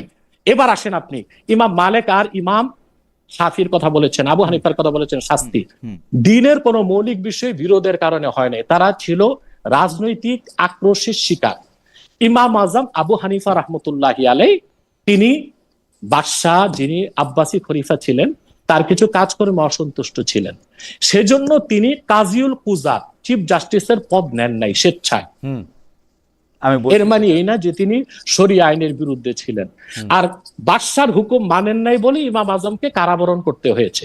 আহমদ বিন হাম্বল, তাকে শাস্তি কোনো মুসলিম দেয় নাই, পথভ্রষ্ট মুতাজিলা সম্প্রদায়ের লোক দিয়েছে হালকে কোরআনের মাসালায়। আহমদ বিন হাম্বল বলতে মুসলমানই দিয়েছে, ইমাম আবু হানিফাকে বলতেছি, সেটা বাদশা দিয়েছে, সেটা রাজনৈতিক কারণ, সেটার সাথে ফিকহ মাযহাবের কোনো সম্পর্ক নাই।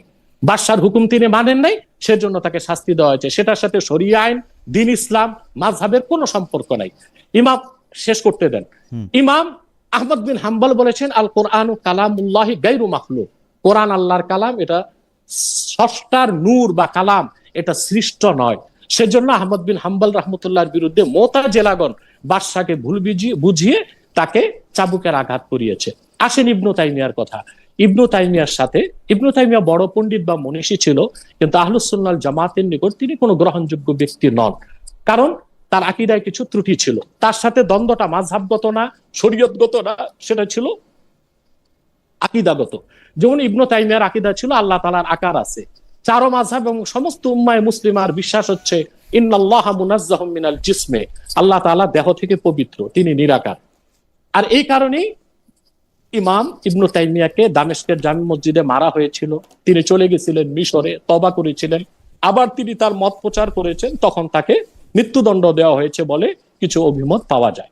অথবা এগুলো কোনো বিষয় না, এগুলো ইতিহাসের বিচ্ছিন্ন ঘটনা, এগুলোর সাথে শরিয়া আইনের বা ইসলামী শরিয়া আইনের আমি অথেন্টিসিটি নিয়ে প্রশ্ন করার কোনো সুযোগ নেই। ঠিক আছে, আর আমি বলতেছি আমার মনে হয় আপনার বক্তব্য পরিষ্কার, আমার বক্তব্য পরিষ্কার। আপনি অনেকগুলি বিষয়, গুরুত্বপূর্ণ বিষয় আপনি বলেছেন, যে আপনি বলেছেন সিনিয়রিটির ক্ষেত্রে যেহেতু ইমাম আবু হানিফা সিনিয়র, তো আমরা যেরকম সিনিয়রিটি বুঝতে পারতেছি সেরকম সিনিয়রিটি তো নিশ্চয়ই ইমাম শাফি, ইমাম মালিক এবং ইমাম হাম্বলিও সেটা বুঝতে পেরেছেন, ইমাম হাম্বল আহমদ বিন হাম্বলও বুঝতে পেরেছেন। তাদের কেন আলাদা করে মাযহাবে আলাদা করে এটি লিখতে হলো? আপনি বলছেন যে বেসিক কোনো তফাৎ নাই, আমি বেসিক তফাতের জায়গায় দেখাই হানাফি যে আমরা শরিয়া অনুসরণ করি। আমি আগে প্রশ্নটা করি তাহলে আপনি বুঝবেন। উনি বলতেছেন রাষ্ট্রপ্রধানের বিরুদ্ধে হুদুদ মামলা করা যাবে না, অর্থাৎ রাষ্ট্রপ্রধান যদি খুন করেন, ধর্ষণ করেন, তার প্রতিনিধিরা যদি এটা করেন, তার বিরুদ্ধে মামলা করা যাবে না। আপনি কি এটা সাপোর্ট করেন যে এইটা হওয়া? এটা কার বক্তব্য? এটা ইমাম হানিফা শরিয়া ল ফলো করলে আপনি এটা পাবেন। কই আমার কাছে না, রাষ্ট্রপ্রধানের বিরুদ্ধে মামলা করা যায় না। এটা কোথায়? উৎস কি? আপনি দেখেন উৎস কি? কারণ হচ্ছে যে আমি দুই জায়গায় আপনি কোথাও থেকে বিচ্ছিন্ন কাগজপত্র টোকায়া কিছু বলে না, আমি কোনো কাগজপত্র টোকাচ্ছি না। আপনি আমাকে বলেন হানাফি শরিয়াতে কি রাষ্ট্রপ্রধানের বিরুদ্ধে কি হুদুদ মামলা করা যায়? আপনি আমাকে বলেন। হানাফি মাযহাবের মতে রাষ্ট্রপ্রধান যদি খলিফা হয় আর হুদুদের মামলায় শুধু হুদুদ প্রয়োগ না, প্রয়োজনে তাকে খেলাফতের দায়িত্ব থেকে বহিষ্কার করা হবে। হুদুদের মামলা করা যায় কিনা? বলেন। যাবে। ওকে, আপনি যদি বলেন যে যাবে, তাহলে আমি আপনাকে এখন একটু অনুরোধ করব যে এইটা হলো বাংলাদেশ ইসলামিক ফাউন্ডেশন প্রকাশিত যে বিধিবদ্ধ ইসলামী আইন, যে বিধিবদ্ধ এটা কোন দলিলের বই। আপনি হানাফি মাযহাবের শোনেন না, হানাফি মাযহাবের আপনি সোর্স গুলো কোত্থেকে নেবেন আর এটা তো বুঝতে হবে আপনাকে। এক নাম্বার হচ্ছে উসুল, দুই নাম্বার এটা বিধিবদ্ধ ইসলামী আইন, বাংলাদেশে বিধিবদ্ধ ইসলামী আইন, ইসলামিক ফাউন্ডেশন। এটা যাচাই বাছাইয়ের বিষয় আছে। ফাউন্ডেশনের একটা মত বিচ্ছিন্ন তুলে দিল, না, বাংলাদেশ ইসলামী ফাউন্ডেশন কোনো বিচ্ছিন্ন বদ করে নাই। আমাকে বলতে দেন। 15 বছরে বিগত আওয়ামী সরকার বাংলাদেশের প্রতিটা সেক্টরের ফাংশনকে নষ্ট করেছে। ইসলামিক ফাউন্ডেশন, শোনেন, আপনি এটা বলবেন বলে আমি 2006 সালের সংস্করণ দেখছি, তখন আপনি এটা বলবেন বলে এটা 2006 সালের সংস্করণ। আমাকে বলতে দেন। ইসলামিক ফাউন্ডেশনে শেখ মুজিবের নামে খুতবা বের করার কথা হয়েছে 2006 সালের সংস্করণ। হুজুর 2006 সালে শেষ করি, আমাকে বলতে দেন। বলেন 2006 সালে যারা ছিল তখন তাদের মধ্যেও কি তো সামতকারী থাকতে পারে? ইসলামিক ফাউন্ডেশন একটা বই, হাসিনার হোক বা আগে যারা ছিল তাদের হোক, ইসলামিক ফাউন্ডেশনের কোন বই থেকে আপনি বিচ্ছিন্ন একটা মত দিলে আমি বিচ্ছিন্ন মত দিচ্ছি না। আপনাকে আমি নিয়ম দিচ্ছি, নিয়ম দিন, নিয়মে আসেন। আপনি নিয়মের বাইরে তো তর্ক চলে না। হানাফি মাযহাবের কোন বক্তব্যের জন্য অথেন্টিক সোর্স হচ্ছে 3টা স্তরের কিতাব। 1 নাম্বার হচ্ছে উসুল, 2 নাম্বার হচ্ছে নওয়াদের, 3 নাম্বার হচ্ছে নওয়াজেল, তারপর হচ্ছে ফিকহ শাস্ত্রগুলো। ফিকহ শাস্ত্রগুলোর পর হচ্ছে প্রসিদ্ধ ফতোয়ার কিতাবগুলো, ফতোয়া আলমগীরি, ফতোয়া বাজ্জাজিয়া, ফতোয়া কাজী খান, দুররে মুখতার, রদ্দুল মুখতার, ফতোয়া সিরাজিয়া। এগুলোর বাইরে যে কেউ একটা বই লিখলো, ওখান থেকে একটা মত আপনি দিয়ে দিলেন, তা তো হয় না। যতগুলি বলতেছেন প্রত্যেকটা সংকলন সেই বইয়ের মধ্যে। আমি সবগুলো শেষ করি, তারপর আপনি বলেন। ইমাম আবু হানিফা রাহমাতুল্লাহর প্রতিটা কথা মানতে হানাফিগণ বাধ্য নয়, এটা হচ্ছে প্রথম কথা। আমি শেষ করি। হানাফি মাযহাবে মাসালা মানার উসুল আছে। হানাফি মানার মানে এই না আবু হানিফা যা বলছে তা মেনে নেওয়া। তার মানে হচ্ছে হানাফি একটা মাযহাব। ইমাম আজম আবু হানিফা রহমতুল্লাহ এই মাযহাবে মাসালা বিশ্লেষণ করার উসুল বা মূলনীতি ব্যাখ্যা করছেন। সেই মূলনীতির ভিত্তিতে দেখা গেছে তারই ছাত্র ইমাম আবু ইউসুফ কিংবা ইমাম মোহাম্মদ ভিন্ন মত দিয়েছেন। আবু হানিফার মত সেখানে হানাফিগণ গ্রহণ করে নাই, ভিন্ন মতটাই গ্রহণ করছে। যেমন আবু হানিফার ছাত্রদের মধ্যে সবচেয়ে জুনিয়র ছিল ইমাম জুফার। ইমাম জুফার রহমতুল্লাহ 17টা মত যেটা আবু হানিফার বিপক্ষে, অথচ সেই 17টা মতের উপরই ফতোয়া হয়েছে, আবু হানিফার মত সেখানে নেওয়া হয় নাই। অতএব আপনি যেটা বললেন ইমাম আজমের একটা মত ইসলামিক ফাউন্ডেশনের একটা বিচ্ছিন্ন বই থেকে দেখালেন, প্রথমে দেখার বিষয় হচ্ছে এটা হানাফিদের ফতোয়া কিনা, এটা রায় হয়েছে কিনা, এটা সিদ্ধান্ত হয়েছে কিনা, এটা আইন হিসেবে গৃহীত হয়েছে কিনা। সব মত আইন হিসেবে গৃহীত হয় নাই। দ্বিতীয় হচ্ছে কোরআন এবং সুন্নাহ থেকে সুস্পষ্টভাবে প্রমাণিত, যদি কোনো রাষ্ট্রপ্রধান, মুসলিম রাষ্ট্রপ্রধান, সে যদি জেনায় লিপ্ত হয় এবং 4 জন প্রত্যক্ষদর্শী সাক্ষ্য তা দেখে, সুস্পষ্টভাবে প্রমাণিত হলে তার উপর হদ প্রয়োগ হবে এবং সে রাষ্ট্রপ্রধানের দায়িত্ব থেকেও তাকে সরিয়ে দেওয়া হবে, তাকে অভিশংসন করা হবে। কিন্তু আপনি যেটা বলছেন সেটার ব্যাপারে কোনো রকম আমার কোনো দ্বিমত না। আমাকে ভুল বুঝবেন না হুজুর, আমি জিনিসটা যেটা বলি সেটা আমি আপনাকে বলি। আমার পক্ষে যেটা সম্ভব হয়েছে সবচেয়ে প্রামাণ্য হিসাবে আমি এগুলি সংকলনগুলি দেখতে চেষ্টা করছি, এগুলি কোথায় কোনটা। এখন আমি যেহেতু আরবি পড়ে বুঝি না, তখন আমার ক্ষেত্রে অপশন ছিল হচ্ছে 2টা। এক হচ্ছে হানাফি আইনটা যেটা আছে হানাফি আইন বলে না, আপনি সেইটার ইংরেজি অনুবাদ দেখা, সেটার ইংরেজি অনুবাদ দেখা। আমি আপনাকে বলি, আমাকে আপনি বলতে দেন, আমাকে আপনি বলতে দেন, শেষ করি, আমাকে বলতে দেন, আমি একটু শেষ করি, আমি ভুলে যাব। আপনি তো শেষ করছেন, সেজন্য আমি শেষ করি। আপনি ইসলামিক ফাউন্ডেশন থেকে একটা বইকে হানাফি আইন শাস্ত্র বলতে পারেন না। না না, আমি হানাফি আইন শাস্ত্র বলতেছি না তো, আপনি আমার কথা বুঝতে পারতেছেন না, আপনি আমাকে আবার কথা বোঝেন, আপনি আমাকে কথা বোঝেন। আমার কাছে অপশন ছিল হচ্ছে হয় ইংরেজি অনুবাদে এটা পড়া অথবা বাংলাদেশের, এখন আমি কি দেখলাম, বাংলাদেশ ইসলামিক ফাউন্ডেশন, আমি বলি আমাকে একটু শেষ করতে দেন 1 মিনিট। বাংলাদেশ ইসলামিক ফাউন্ডেশন এইরকম একটা সকল, আপনি যেগুলি নাম বলছেন, ফতোয়া আলমগীরি তো 1860 সালের, 1762 সালের, এই 300 বছর আগে। আমি দেখছি ওরা সবগুলির বিবেচনা করছে, শাহ আব্দুল হান্নান সাহেবকে সেটা এটা বানাইছে, বানানোর পর বিধিবদ্ধ ইসলামী আইন নামে কয়েক খণ্ডের একটা বই বাইর করছে।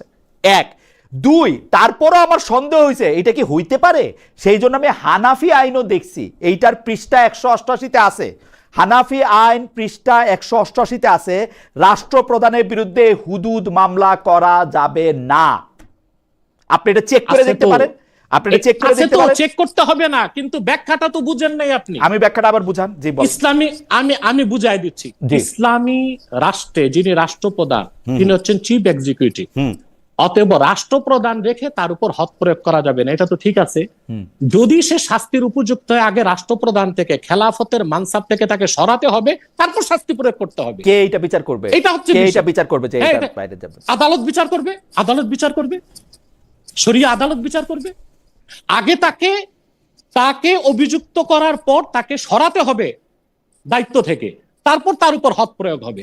এর মানে এই নয় যে রাষ্ট্রপ্রধান অপরাধ করবে, ইচ্ছা মতো জানাবে, বিচার করবে, আর তার উপর হদ প্রয়োগ হবে না, এটা বোঝানো হয় নাই। এবার আপনাকে আমি যেটা বলতে চাইছি, আপনারা যারা জেনারেল শিক্ষিত, মৌলিকভাবে আরবি কিতাবাদির জ্ঞান রাখেন না, আপনাদেরকে যেতে হবে অথেন্টিক সোর্সে। আপনি যদি হানাফি আইন বুঝতে চান, আপনাকে হেদায়া কিতাব পড়তে হবে, এটা 1000 বছর আগে লেখা। আপনাকে ফতোয়া আলমগীরি এটা পড়তে হবে, এটা যদিও পরবর্তী লেখা, 700 আলেমের সম্মতিতে বাদশাহ আলমগীরির সম্পাদনায় এটা লেখা হয়েছে। এটা কোন সালে হয়েছে এটা দেখার বিষয় না, এটার অথেন্টিসিটি হচ্ছে মেইন বিষয়। আপনাকে ফতোয়া কাজী খান দেখতে হবে, ফতোয়া বাজদাদিয়া দেখতে হবে। আপনি ফতোয়া আলমগীরের কথা বলছিলেন তো, সেইটার ক্ষেত্রে আমি বলি ফতোয়া আলমগীরি জি শেষ করলে আমি বলি, জবাব দিয়ে দিছি। আমি তো জবাব আপনাকে দিয়ে দিছি। রাষ্ট্রপ্রধানের উপর হদ প্রয়োগ করা যাবে না কোন অর্থে? যতক্ষণ সে মানসাবুল খেলাফার দায়িত্বে থাকবে, হদ প্রয়োগ করা যাবে না। যদি সাক্ষী প্রমাণে সে অপরাধী প্রমাণিত হয়, তাকে দায়িত্ব থেকে অপসারণ করার পর হদ প্রয়োগ করা হবে। ওকে, এটা হচ্ছে বিষয়। এই বিষয়টা যদি ফাউন্ডেশনের কিতাবে, এটা যদি ফাউন্ডেশনের কিতাবে থাকে, বাস, এখানে তো কোনো বিরোধ নেই, এটা তো বুঝার বিষয়। ফতোয়া আলমগীরি প্রসঙ্গে আমি শুধু এই কথাই, বিষয় উসুলটা হচ্ছে যে মানসাবে খেলাফত থেকে অভিযুক্ত রাষ্ট্রপ্রধানকে সরানো হবে, নতুন খলিফা নিয়োগ করা হবে, তারপর তার উপর হুদুদ কায়েম করা হবে।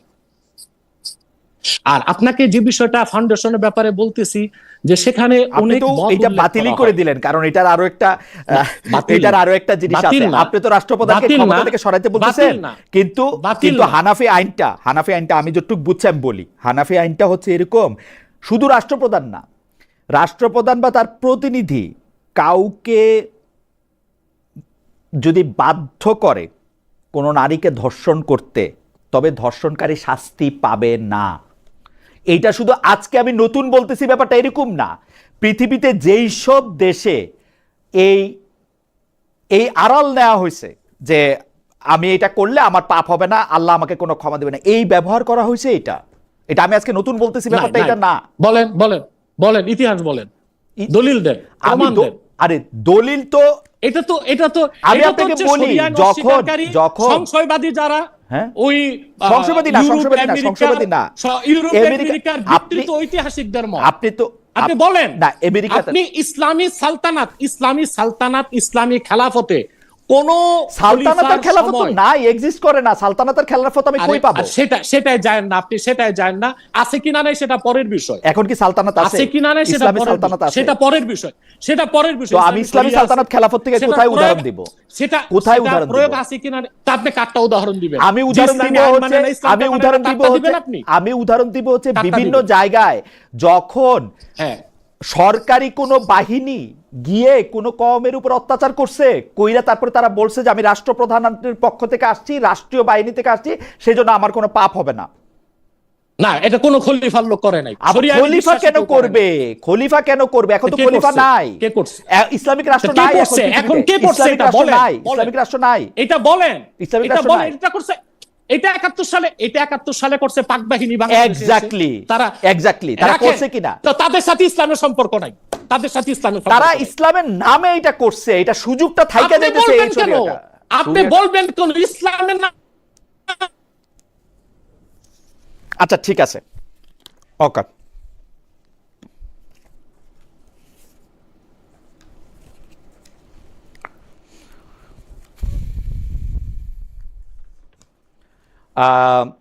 জনাব আব্বাসীর লাইনটা কি আমরা হারিয়ে ফেললাম? এটা করে নাই, আমি জানি কেন। ছিল পারসি, সে ছিল পারসি, সে ইসলামকে বিশ্বাস করতো না। আইয়ুব খান সে ছিল একেবারে দুনিয়াদার, সেকুলার। ভুট্টো ছিল সেকুলার। অতএব লিয়াকত আলী খান ছিল সেকুলার। তারা কোন বাহিনী পাঠালো আর তারা এসে নির্যাতন করলো, ইসলামের নাম দিবে, আপনি সেটা কেন মেনে নিবেন? আমি বলি তাদের সাথে ইসলামের কোনো সম্পর্কই নাই। আপনি এটা দেখবেন, শরিয়া আইনে বিশ্বাসীরা সুদীর্ঘ 1922 সাল পর্যন্ত পৃথিবীতে শরিয়া আইনে বিশ্ব শাসিত হয়েছে খেলাফতে ওসমানিয়ার মাধ্যমে। খেলাফতের সময় শরিয়া আইনকে যারা বিশ্বে প্রয়োগ করেছে, তাদের সময় এই রকম অনাচার অত্যাচার হয়েছে কিনা, যে মুসলিমরা যে বিজিত এলাকায় ধর্ষণ করেছে এবং বলেছে এটা কোনো পাপ না, তারা শাস্তির আওতায় হবে না, এরকম এক লাইন কোন ইতিহাসের বই থেকে আপনি দেখাতে পারবেন না। আমার কাছে মনে হয় যে ঠিক আছে, আপনি খেলাফত ওসমানিয়ার কথা বলতেছেন, সেইখানে আমি একটু বলি।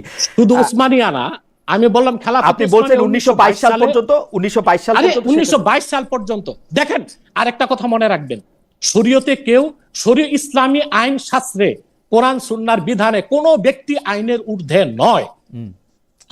হযরত ওমর ফারুক রাদিয়াল্লাহু তাআলা আনহু নিজের সন্তানকে চাবুকাঘাত করছেন, ওনার সন্তানকে তিনি অপরাধ থেকে মুক্ত করেন নাই। রাসূলুল্লাহ সাল্লাল্লাহু আলাইহি ওয়াসাল্লামের জামানায় সহিহ বুখারী ও মুসলিমের হাদিস, কুরাইশ বংশের সম্ভ্রান্ত মহিলা চুরির অপরাধে দণ্ডিত হয়েছে। রাসূলুল্লাহ সাল্লাল্লাহু আলাইহি ওয়াসাল্লামের কাছে রিকোয়েস্ট করা হয়েছে তাকে শাস্তি মওকুফ করা যায় কিনা। আল্লাহ রাসূল সাল্লাল্লাহু আলাইহি ওয়াসাল্লাম বলেছেন, লাউ আন্না ফাতিমাতা বিনতা মুহাম্মাদিন সাল্লাল্লাহু আলাইহি ওয়াসাল্লাম সারাকাত লাকাতাতু ইয়াদাহা, যদি আমার মেয়ে ফাতেমাও চুরি করত, আমি তার হাত কেটে দিব। ওকে। অতএব কোন খলিফারা মানুষ, যারা শরিয়া স্টেট পরিচালনা করবে তারা মানুষ, তাদের কোনো ভুল ভ্রান্তি সেটা আমাদের জন্য অনুসরণীয় নয়, অনুকরণীয় নয়।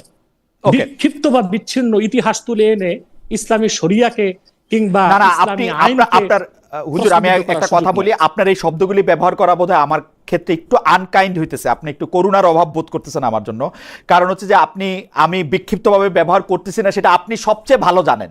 ঠিক আছে, আমি অন্য একটা কথা বলি, সেইটা হচ্ছে যে আপনি যেহেতু ওসমানীয় খলিফার কথা, খেলাফতের কথা আপনি বলতেছিলেন 1922 সাল পর্যন্ত, তাহলে কি আপনি 1839 সালে এই ওসমানীয় খলিফারা যে জিজিয়া করের আইন, দাস প্রথার আইন, এগুলি উচ্ছেদ করে দিয়েছিলেন, সেটাকে সমর্থন করেন যে না, অমুসলমানদের এখন আর জিজিয়া দরকার নাই, দাস প্রথা এখন আর এক্সিস্ট করে না?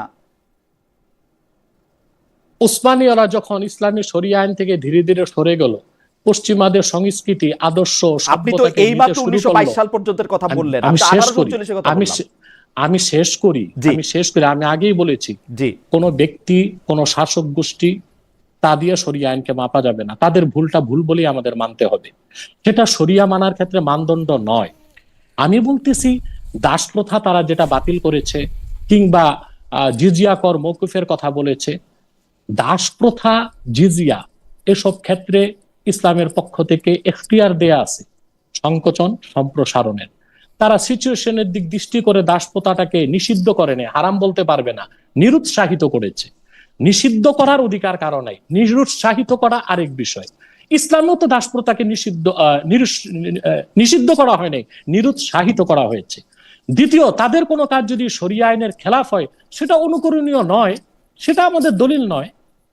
তাদের দ্বারা অনেক ভুল ভ্রান্তি ছিল না, তাদের ভুলের কারণেই তো তারা খেলাফত ওসমানিয়াকে হারিয়েছে।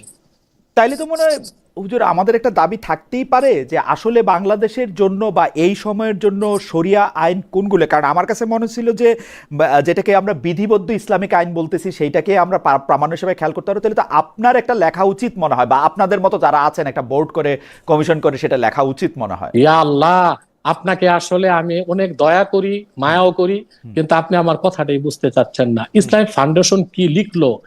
ইসলামী শরিয়া আইন ইসলামিক ফাউন্ডেশন বা একজন এনায়েতুল্লাহ আব্বাসীর কোনো বই লেখার উপর নির্ভরশীল নয়। হাজার হাজার পুস্তক, শতসিদ্ধ কিতাব, বইপত্র লেখা আছে রাষ্ট্র কিভাবে চলবে। ওই যে দেখেন আমার এখানে কাওয়ানিন ইসলামিয়া, ওখানে বই আছে খণ্ডের পর খণ্ড, কিভাবে রাষ্ট্র চলবে সব উল্লেখিত আছে, কিভাবে। ঠিক আছে, তাহলে আমি তাহলে দ্রুত কিছু প্রশ্ন করি। আপনাকে আমার একটা প্রশ্ন করি, আমি দ্রুত আপনাকে কিছু প্রশ্ন করি। আপনি তো শুধু প্রশ্ন করেন, আমার একটা প্রশ্ন নেন আপনি। জি বলেন। সেটা হচ্ছে, আমরা যারা বিশ্বাসী মুসলমান, আমরা শরিয়া আইন বলবৎ হোক, শরিয়া আইনি পরিপূর্ণ, শরিয়া আইনি উপযুক্ত, শরিয়া আইনি ত্রুটিমুক্ত, এতে কোনো সন্দেহ নাই। এটা কোরআন সুন্নাহর আলোকে, বিজ্ঞানের আলোকে, নৈতিকতার মানদণ্ডে যুক্তির হিসেবেও। আমি আপনাকে প্রশ্ন করছি, পৃথিবীতে যে 10টা দেশে সবচেয়ে বেশি ধর্ষণ হচ্ছে তার 1 নম্বরে আমেরিকা। প্রচলিত আইনি সেই দেশ চলছে।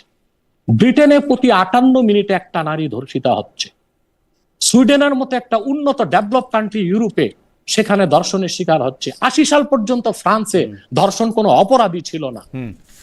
অতএব প্রচলিত আইন যেখানে ব্যর্থ, সব ডাটা আছে, সব ডাটা আছে, সব ডাটা আছে। ফ্রান্সে রেপ কোনো অন্যায় ছিল না 80 সাল পর্যন্ত, এই ডাটা ঠিক না। আমি তেমন কোনো অন্যায় ছিল না, না, মোর পানিশমেন্ট না, লেস পানিশমেন্ট ছিল। আচ্ছা দেখেন, আপনি কথায় আসেন। আপনাকে আমি তথ্য দিয়ে দিচ্ছি, আপনি যদি তথ্যগুলো চান আমি সবগুলো তথ্য। মানে ফ্রান্সে অপরাধ ছিল না রেপ 80 সাল পর্যন্ত? আমি বলি আপনাকে, আমি আপনাকে ডাটা দিয়ে দিচ্ছি। ব্যুরো অফ জাস্টিস স্ট্যাটিস্টিক অনুযায়ী যুক্তরাষ্ট্রে ধর্ষণের শিকার নারীর সংখ্যা 91 ভাগ, 8 ভাগ পুরুষও ধর্ষণের শিকার। সেখানে শুধু মহিলা না, পুরুষও ধর্ষণ হচ্ছে। ইউরোপ মহাদেশের মধ্যে সুইডেনে সবচেয়ে বেশি ধর্ষণের ঘটনা ঘটছে, যেখানে নির্যাতনের ঘটনা 58 ভাগ বেড়েছে। শেষ করি। ন্যাশনাল ক্রাইম রেকর্ড ব্যুরো অনুযায়ী 2012 সালে ভারতে ধর্ষণের অভিযোগ জমা হয়েছে 24,923টি। ধর্ষণের শিকার 100 নারীর মধ্যে 98 জনই আত্মহত্যা করে। প্রতি 22 মিনিটে ভারতে একটি করে ধর্ষণের শিকার হয়।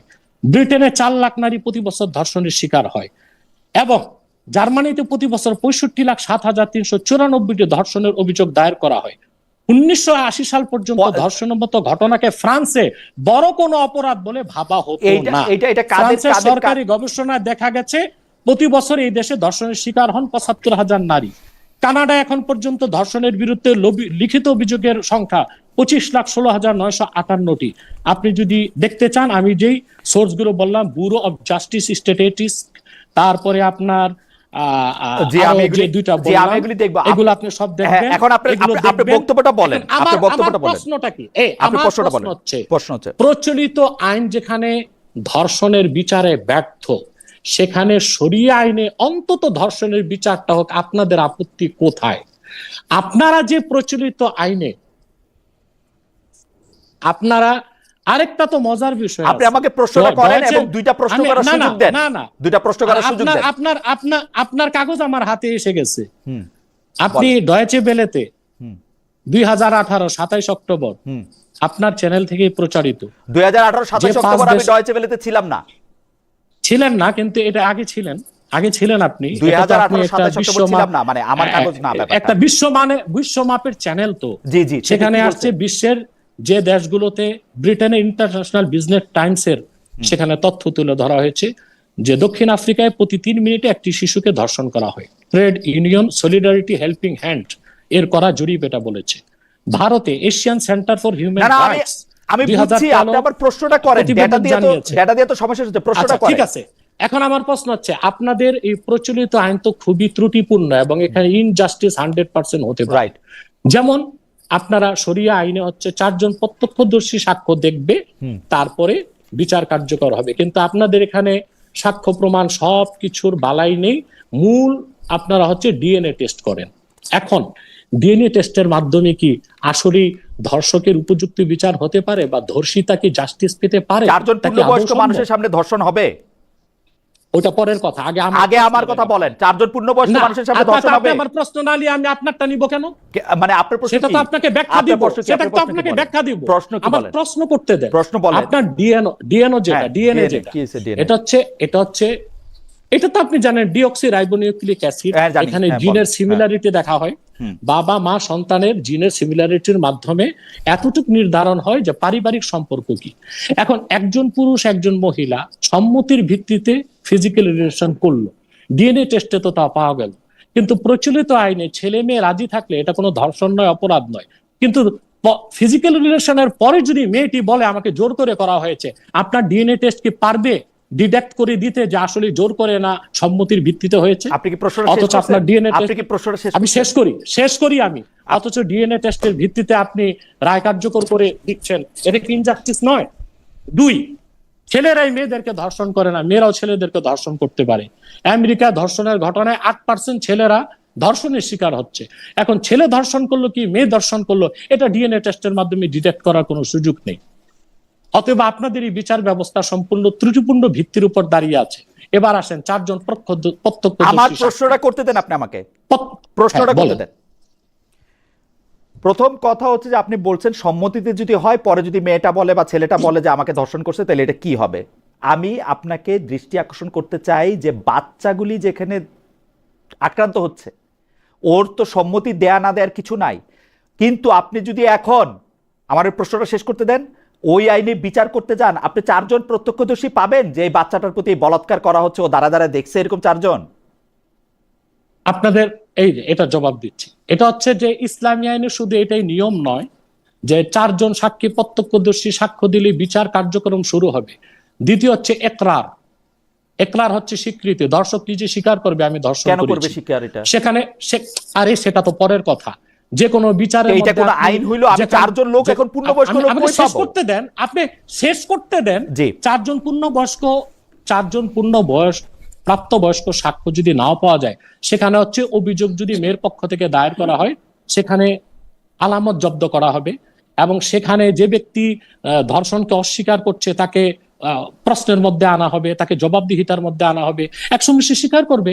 প্রচলিত আইনও তো আপনি দেখতে পাচ্ছেন শুধু ডিএনএ টেস্টের উপর নির্ভর করে বিচার হচ্ছে না, আলামত নেওয়া হচ্ছে, সাক্ষ্য গ্রহণ করা হচ্ছে, সাক্ষ্য বারবার নেওয়া হবে, তার কথায় অসংলগ্নতা আসবে, তারপর তার উপর শাস্তি প্রয়োগ হবে, হয় হদ হবে নয় তাজির হবে। 4 জন পূর্ণবয়স্ক লোকটা থাকলে আমি মামলাটা করতে পারবো? হ্যাঁ পারবেন। পারবো না, 100% পারবেন। পারবো না, শরিয়ার আইনে পারবো না। হুজুর আপনি গায়ের জোর দেখাচ্ছেন, পারবো না আমি। আপনি মুখের জোর দেখাচ্ছেন। আচ্ছা আমি থামলাম, আপনি আমারে বুঝান। আচ্ছা আমি থামলাম, আপনি আমারে বুঝান কেমনে পারবেন। আজকে যদি আপনার পক্ষে যদি কোনো আলেম থাকতো তাহলে আমি কিতাবপত্রগুলো দেখাতে পারতাম। না আমি আলেম না, আমাকেই দেখান কিতাবপত্র। আমি মামলা করতে পারবো কিনা সেটা, আমি আলেম না, আমাকেই দেখান। যদি হ্যাঁ মামলা করতে পারবেন। বলেন। মহিলা যদি যে অভিযোগ করে যে এই পুরুষ আমার সাথে সম্পর্ক করেছে, আমার সম্মতি ছিল না, মহিলার আবেদনের উপর মামলা রুজু হবে। তারপরে শরীয়তের ভিত্তিতে পুরুষ ব্যক্তিটাকে 4 জন সাক্ষী না থাকলেও সেক্ষেত্রে শরীয়তের বিধান হচ্ছে আল বাইয়িনাতু আলাল মুদ্দাই ওয়াল ইয়ামিনু আলা মান আনকার। অর্থাৎ যে ব্যক্তি দাবি করবে সে উপযুক্ত দলিল পেশ করবে যে আমাকে এইভাবে ধর্ষণ করা হয়েছে, আমি প্রমাণ দিলাম, সেই প্রমাণের ভিত্তিতে বিচার হবে। সেই উপযুক্ত প্রমাণটা কি হুজুর? আপনি তো সব কথা এড়ায় যাচ্ছেন। সেই উপযুক্ত প্রমাণ, একমাত্র প্রমাণ হচ্ছে 4 জন প্রত্যক্ষদর্শী সাক্ষী লাগবে না। একমাত্র প্রমাণ এইটা না, একমাত্র প্রমাণ এটা। যদি 4 জন, আপনি তো গায়ের জোর না, ওই যে বললাম মুখের জোরে করতেছেন। আপনি আরেকটা প্রমাণের কথা বলেন আমাকে, আরেকটা প্রমাণের কথা বলেন। এই যে আমি একটা দলিল দিয়ে দিলাম। কি দলিল? কি দলিল বলেন? এটা হাদিস থেকে ইসলামী শরিয়া, হাদিস থেকে ইসলামী শরিয়া স্পষ্ট আনা হয়েছে আল বাইয়িনাতু আলাল মুদ্দাই ওয়াল ইয়ামিনু আলা মান আনকার। ধর্ষক যে অস্বীকার করলো, সে তো অস্বীকার করলো, যে ধর্ষিতা সে উপযুক্ত প্রমাণ পেশ করবে যে আমি ধর্ষণের শিকার হয়েছি। সেটা কি? পরবর্তীতে শরিয়া আদালতের দায়িত্ব। উপযুক্ত প্রমাণটা কি? DNA test? সে যে না ডিএনএ হতে পারে, ডিএনএ টেস্ট তো শরীয়ত নিষেধ করে না, তাহলে সমস্যা কি? তাইলে আপনি প্রথমে যে প্লয়টা নিলেন সেই প্লয়টা কি? মানে এটার সাথে তফাৎটা কি? আমি বুঝলাম না তো তফাৎটা কি। আপনি যদি ডিএনএ টেস্ট আনেন সামনে, তাহলে আর আমি কি উপযুক্ত প্রমাণ? আপনি প্রচলিত আইনও শুধু ডিএনএ টেস্টের উপরে বিচার কার্য হয় না, সেখানে মেডিকেল টেস্ট করা হয়, স্যাম্পল নেওয়া হয় চুল থেকে, স্যাম্পল নেওয়া হয় ঘাম থেকে, স্যাম্পল নেওয়া হয় বিছানা থেকে, অবশ্যই তারপরে সব প্রমাণ, তারপরে অবশ্যই যে ব্যক্তি ধর্ষণ করেছে তার স্বীকৃতি নেওয়া হয়, সে এক মুহূর্তে স্বীকার করে যে সে ধর্ষণ করেছে। অতএব শরিয়া আইন সম্পর্কে আপনার পুরাপুরি ধারণাটা নাই বলেই আপনি বুঝতে চাচ্ছেন না। হদ প্রয়োগের জন্য প্রত্যক্ষদর্শী 4 জন সাক্ষ্য লাগবে। দেখেন হুজুর, এগুলি কিন্তু খুবই বাজে ধরনের কথা। সরি, আমি ভেরি সরি। আপনি প্রথমেই বলতেছেন শরিয়া আইন সম্পর্কে আপনার কোনো ধারণা নাই বলে আপনি বলতেছেন। আরে ভাই, আমি তো শরিয়া থেকেই আপনাকে জিজ্ঞেস করতেছি যে আপনি শরিয়া দিয়ে আমারে বলেন যে এটার মধ্যে আর কি প্রমাণ দেখাবে। তো আপনি আমার জ্ঞান আছে না দিয়েছে, এটা দিয়ে আপনি কি করবেন? আপনার জ্ঞান দিয়ে আমারে বুঝান। আমি আমার জ্ঞান দিয়ে বুঝাচ্ছি, আপনি যে বুঝতে চাচ্ছেন তাহলে বলেন যে আমি বুঝতে পারতেছি না, জ্ঞান নাই সেটা বলতেছেন কেন? আমি তো শরিয়া থেকে আপনাকে প্রশ্ন করতেছি রে ভাই। না, আপনি তো যদি রাগ না করেন, আপনাকে আপনি আমাকে আমি রাগ করতে চাইতেছি না তো। আপনি আমাকে তো বলতেছেন, কি জানেন? আপনি আমাকে বলতেছেন তো যে আমি কিছু জানি না, এজন্য আমারে বুঝাইতে পারতেছেন না। ভাই, আমার আপনি বুঝানোর জন্যই তো আপনি আমাকে বলবেন। আপনি বুঝার চেষ্টাও করতেছেন। আচ্ছা ঠিক আছে, বলেন। শরীয়তে মূল ভিত্তি হচ্ছে 4 জন প্রত্যক্ষদর্শী সাক্ষ্য যদি দেখে সুস্পষ্টভাবে ফিজিক্যাল রিলেশন হয়েছে, তখন হদ কায়েম হবে। হদ হচ্ছে চূড়ান্তটা, মৃত্যুদণ্ড কিংবা 100 কষাঘাত। আর যদি 4 জন উপযুক্ত সাক্ষ্য না থাকে, অন্যান্য সাক্ষ্য প্রমাণের ভিত্তিতে প্রমাণিত হয়, তখন তাজির হবে। অর্থাৎ শরীয়তের কাজী কোরআন সুন্নাহর আলোকে উপযুক্ত পানিশমেন্ট দিবেন। সেটা হদ বলে গণ্য হবে না, সেটা তাজির বলে গণ্য হবে। কিন্তু কোন অবস্থায় জানাকার বা ধর্ষণকারী বিচারের আওতায় বাইরে থাকার কোনো সুযোগ নেই। কিন্তু প্রচলিত আইনে যারা বিশ্বাসী, তারা ডিএনএ টেস্টটাকে যে মূল ভিত্তি ধরে, এটা ত্রুটিপূর্ণ, অবৈজ্ঞানিক। এটা দিয়ে পারিবারিক সম্পর্ক প্রমাণিত হয়, এটা দিয়ে ধর্ষককে ধর্ষণ করেছে সেটা প্রমাণিত হতে পারে। শরীয়তে অনেকগুলো বিষয় রয়েছে, যেমন 4 জন সাক্ষী প্রমাণের ভিত্তিতে থাকবে। যে ধর্ষক স্বীকার করলো, তখন যিনি ধর্ষিতা তিনি তার পক্ষ থেকে প্রমাণগুলো উপস্থাপন করবেন, কখন আসছে, কখন ঢুকছে, কিভাবে, সেই প্রমাণের ভিত্তিতে বিচার হবে। কিন্তু এখানে একটা জিনিস যেটা বুঝাতে চাচ্ছি, একটা হচ্ছে হাদ আর একটা হচ্ছে তাজির। হদ প্রয়োগের জন্য অবশ্যই 4 জন প্রত্যক্ষদর্শী সাক্ষী লাগবে, কিন্তু 4 জন সাক্ষী যদি নাও থাকে, সেখানে তাজির হবে, বিচারের আওতার মুক্ত থাকার কোনো সুযোগ নাই। আর আপনি বলছেন আমি একটু স্টেপ বাই স্টেপ বুঝতে চেষ্টা করি, স্টেপ বাই স্টেপ বুঝতে চেষ্টা করি। Let me finish. আরেকটা কথা যে আপনি বললেন যে 4 জন সাক্ষীর সামনে কেউ করবে নাকি, এটি তো শরিয়া আইনের সৌন্দর্য এবং ঐতিহ্য, যে আইন যত কঠোর, প্রয়োগ তত কঠোর। না হুজুর, এখানে তো হুজুর আমি একটু স্টেপ বাই স্টেপ বুঝতে চেষ্টা করি। আমি স্টেপ বাই স্টেপ বুঝতে চেষ্টা করি। আইনের মূল উদ্দেশ্য হচ্ছে চেক এন্ড ব্যালেন্স। শরিয়া আইনের উদ্দেশ্য এই না মানুষকে নিধন করা, হত্যা করা, কষ্ট দেওয়া, হার্ট পেইন দেওয়া। শরিয়া আইনের মূল উদ্দেশ্য হচ্ছে পরিবার, সমাজ ও রাষ্ট্রে শৃঙ্খলা রক্ষা করা। হুজুর আমি একটু বুঝতে চেষ্টা করি। হুজুর আপনার কথা শুনলে তো সারা দিনই শুনতে হবে, আমি একটু আমার কথা বুঝতে চেষ্টা করি। প্রথম কথা হচ্ছে, আপনার কাছে কি এটা প্র্যাকটিক্যাল মনে হয় পৃথিবীর কোথাও কোনো জেনা বা ধর্ষণ 4 জন প্রত্যক্ষদর্শীর উপস্থিতিতে সম্ভব? আমি তো বললাম আপনাকে, শুধু 4 জন প্রত্যক্ষদর্শী। না, এইটা সম্ভব কিনা, এইটা সম্ভব কিনা? হ্যাঁ, হতে পারে। 4 জনের সামনে রেখে ধর্ষণ হচ্ছে, একটা বাচ্চাকে ধর্ষণ 4 জনকে সামনে রেখে করবে না, 4 জনকে সামনে রেখে চাক্ষু সাক্ষী লাগবে তো। 4 জন দেখলো চাক্ষু সাক্ষী লাগবে তো চাক্ষু সাক্ষী। আরে জানালা খোলা ছিল, 4 জন তাকায় দেখলো। জানালায় তাকায় 4 জনকে দেখাটা কি সম্ভব আপনার কাছে মনে হয়? হতে পারে। মানে কোন সোসাইটিতে এটা তো একটা অপশন, এটা তো একটা অপশন। কেন আমি এই কথা বলতেছি? এবার আপনি সেকেন্ড ইয়াতে আনেন। সোসাইটি তো হতে পারে, আমি বলি আপনাকে, ইউরোপে আমেরিকায় তো ফ্রি সেক্স চলতেছে, সব জায়গায় সব রকম হচ্ছে। ইউরোপে বাংলাদেশেও বলতেছি না, আপনি আমাকে বলেন যে একটা শরিয়ার যেখানে প্রয়োগ করা হইতেছে সেখানে 4 জন দাঁড়া দেখতেছে একটা বাচ্চাকে ধর্ষণ করা হচ্ছে, এটা সম্ভব? আপনাকে আমি বারবার উত্তর দিচ্ছি, কিন্তু আপনি ঘুরে ফিরে এক জায়গায় আসতেছেন। জি, শুধু 4 জন সাক্ষীর ভিত্তিতে হবে তা না। যদি ধর্ষিতা নিজেও অভিযোগ করে যে আমি ধর্ষিতাকে মাইরে ফেলছে, হ্যাঁ, তখন ধর্ষিতাকে মেরে ফেলার পর তখন তাজাসসুস হবে। অর্থাৎ যাকে সন্দেহ হচ্ছে, যাকে অভিযুক্ত করা হচ্ছে, তাকে শরিয়া আদালতে উপস্থিত করা হবে জবাবদিহিতার মাধ্যমে। আমার মনে হয় যে আপনি যদি কনভিন্স হন তাহলে ঠিক আছে। আচ্ছা, আমি আরেকটা কথা বলি, যে মহিলা ধর্ষণের অভিযোগ আনছে সে যদি 4 জন সাক্ষী না জোগাড় করতে পারে, তাইলে কি তার বিরুদ্ধে জেনার অভিযোগ হবে? সে নিজে যদি একরার করে, না না, সে বলল তাকে ধর্ষণ করা হয়েছে কিন্তু 4 জন সাক্ষী পাইলো না, তাইলে কি তার বিরুদ্ধে জেনার অভিযোগ হবে? কার বিরুদ্ধে? মেয়ের বিরুদ্ধে? না, মেয়ে যদি ধর্ষণের শিকার হয় তার মানে সে রাজি ছিল না, জোর করে করা হয়েছে, তাকে হদ দেওয়া হবে। না, সেইটা যে সে সত্য কথা বলতেছে এটা আমরা কিভাবে মানবো, মানে বিচারক কিভাবে মানবে? আপনি বললেন না যে মেয়েটা তো কইরা তারপর তাকে ফাঁসায় দেওয়ার জন্য এটা করতে পারে, আমি জানার জন্য বলছি। তাইলে সেটা কিভাবে বোঝা যাবে? না, ওই ক্ষেত্রে সাক্ষী প্রমাণের ভিত্তিতে সে মাপ পেতে পারে। সাক্ষী প্রমাণের ভিত্তি মানে সাক্ষী প্রমাণ লাগবে, তাই তো? সাক্ষী প্রমাণ সব জায়গায় শুধু সাক্ষী প্রমাণ না, সাক্ষী প্রমাণ আছে, একরার আছে, তার কনসেপ্ট হলো কিনা এটাও একটা বিষয়, এটাও শরীয়তের মধ্যে ধর্তব্য, সে কনসেপ্ট হলো কিনা।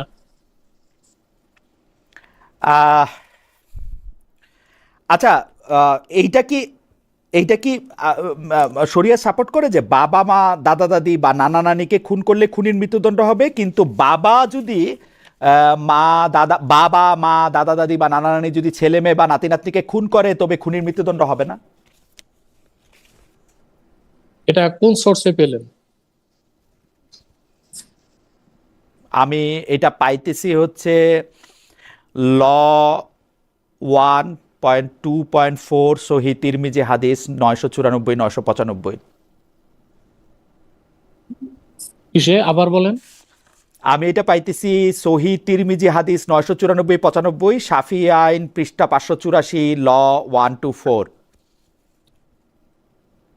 আপনি এটা জানেন কিনা, মানে আপনার তো এগুলি মুখস্থ, আপনি জানেন কিনা? জানলেই হবে, আপনি যেটা বলবেন সেটাই হবে। যে সেটা হচ্ছে যে বাবা মা দাদা দাদি যদি ছেলে বা নাতি এদেরকে খুন করে তাহলে মৃত্যুদণ্ড হবে না, কিন্তু যদি ছেলে উপরের দিকে খুন করে তাহলে হবে, নিচে দিকে করলে হবে না। Is it true? যেটা শরিয়ার অন্তর্ভুক্ত? না, তাদের উপর শাস্তি প্রয়োগ হবে। তাদের উপরে শাস্তির প্রয়োগ হবে। শরিয়া আইনের মধ্যে কি এইটা অন্তর্ভুক্ত যে মুসলমানকে মারার জন্য মৃত্যুদণ্ড হবে, কিন্তু মুসলমান যদি অমুসলমানকে মারে তাহলে মৃত্যুদণ্ড হবে না?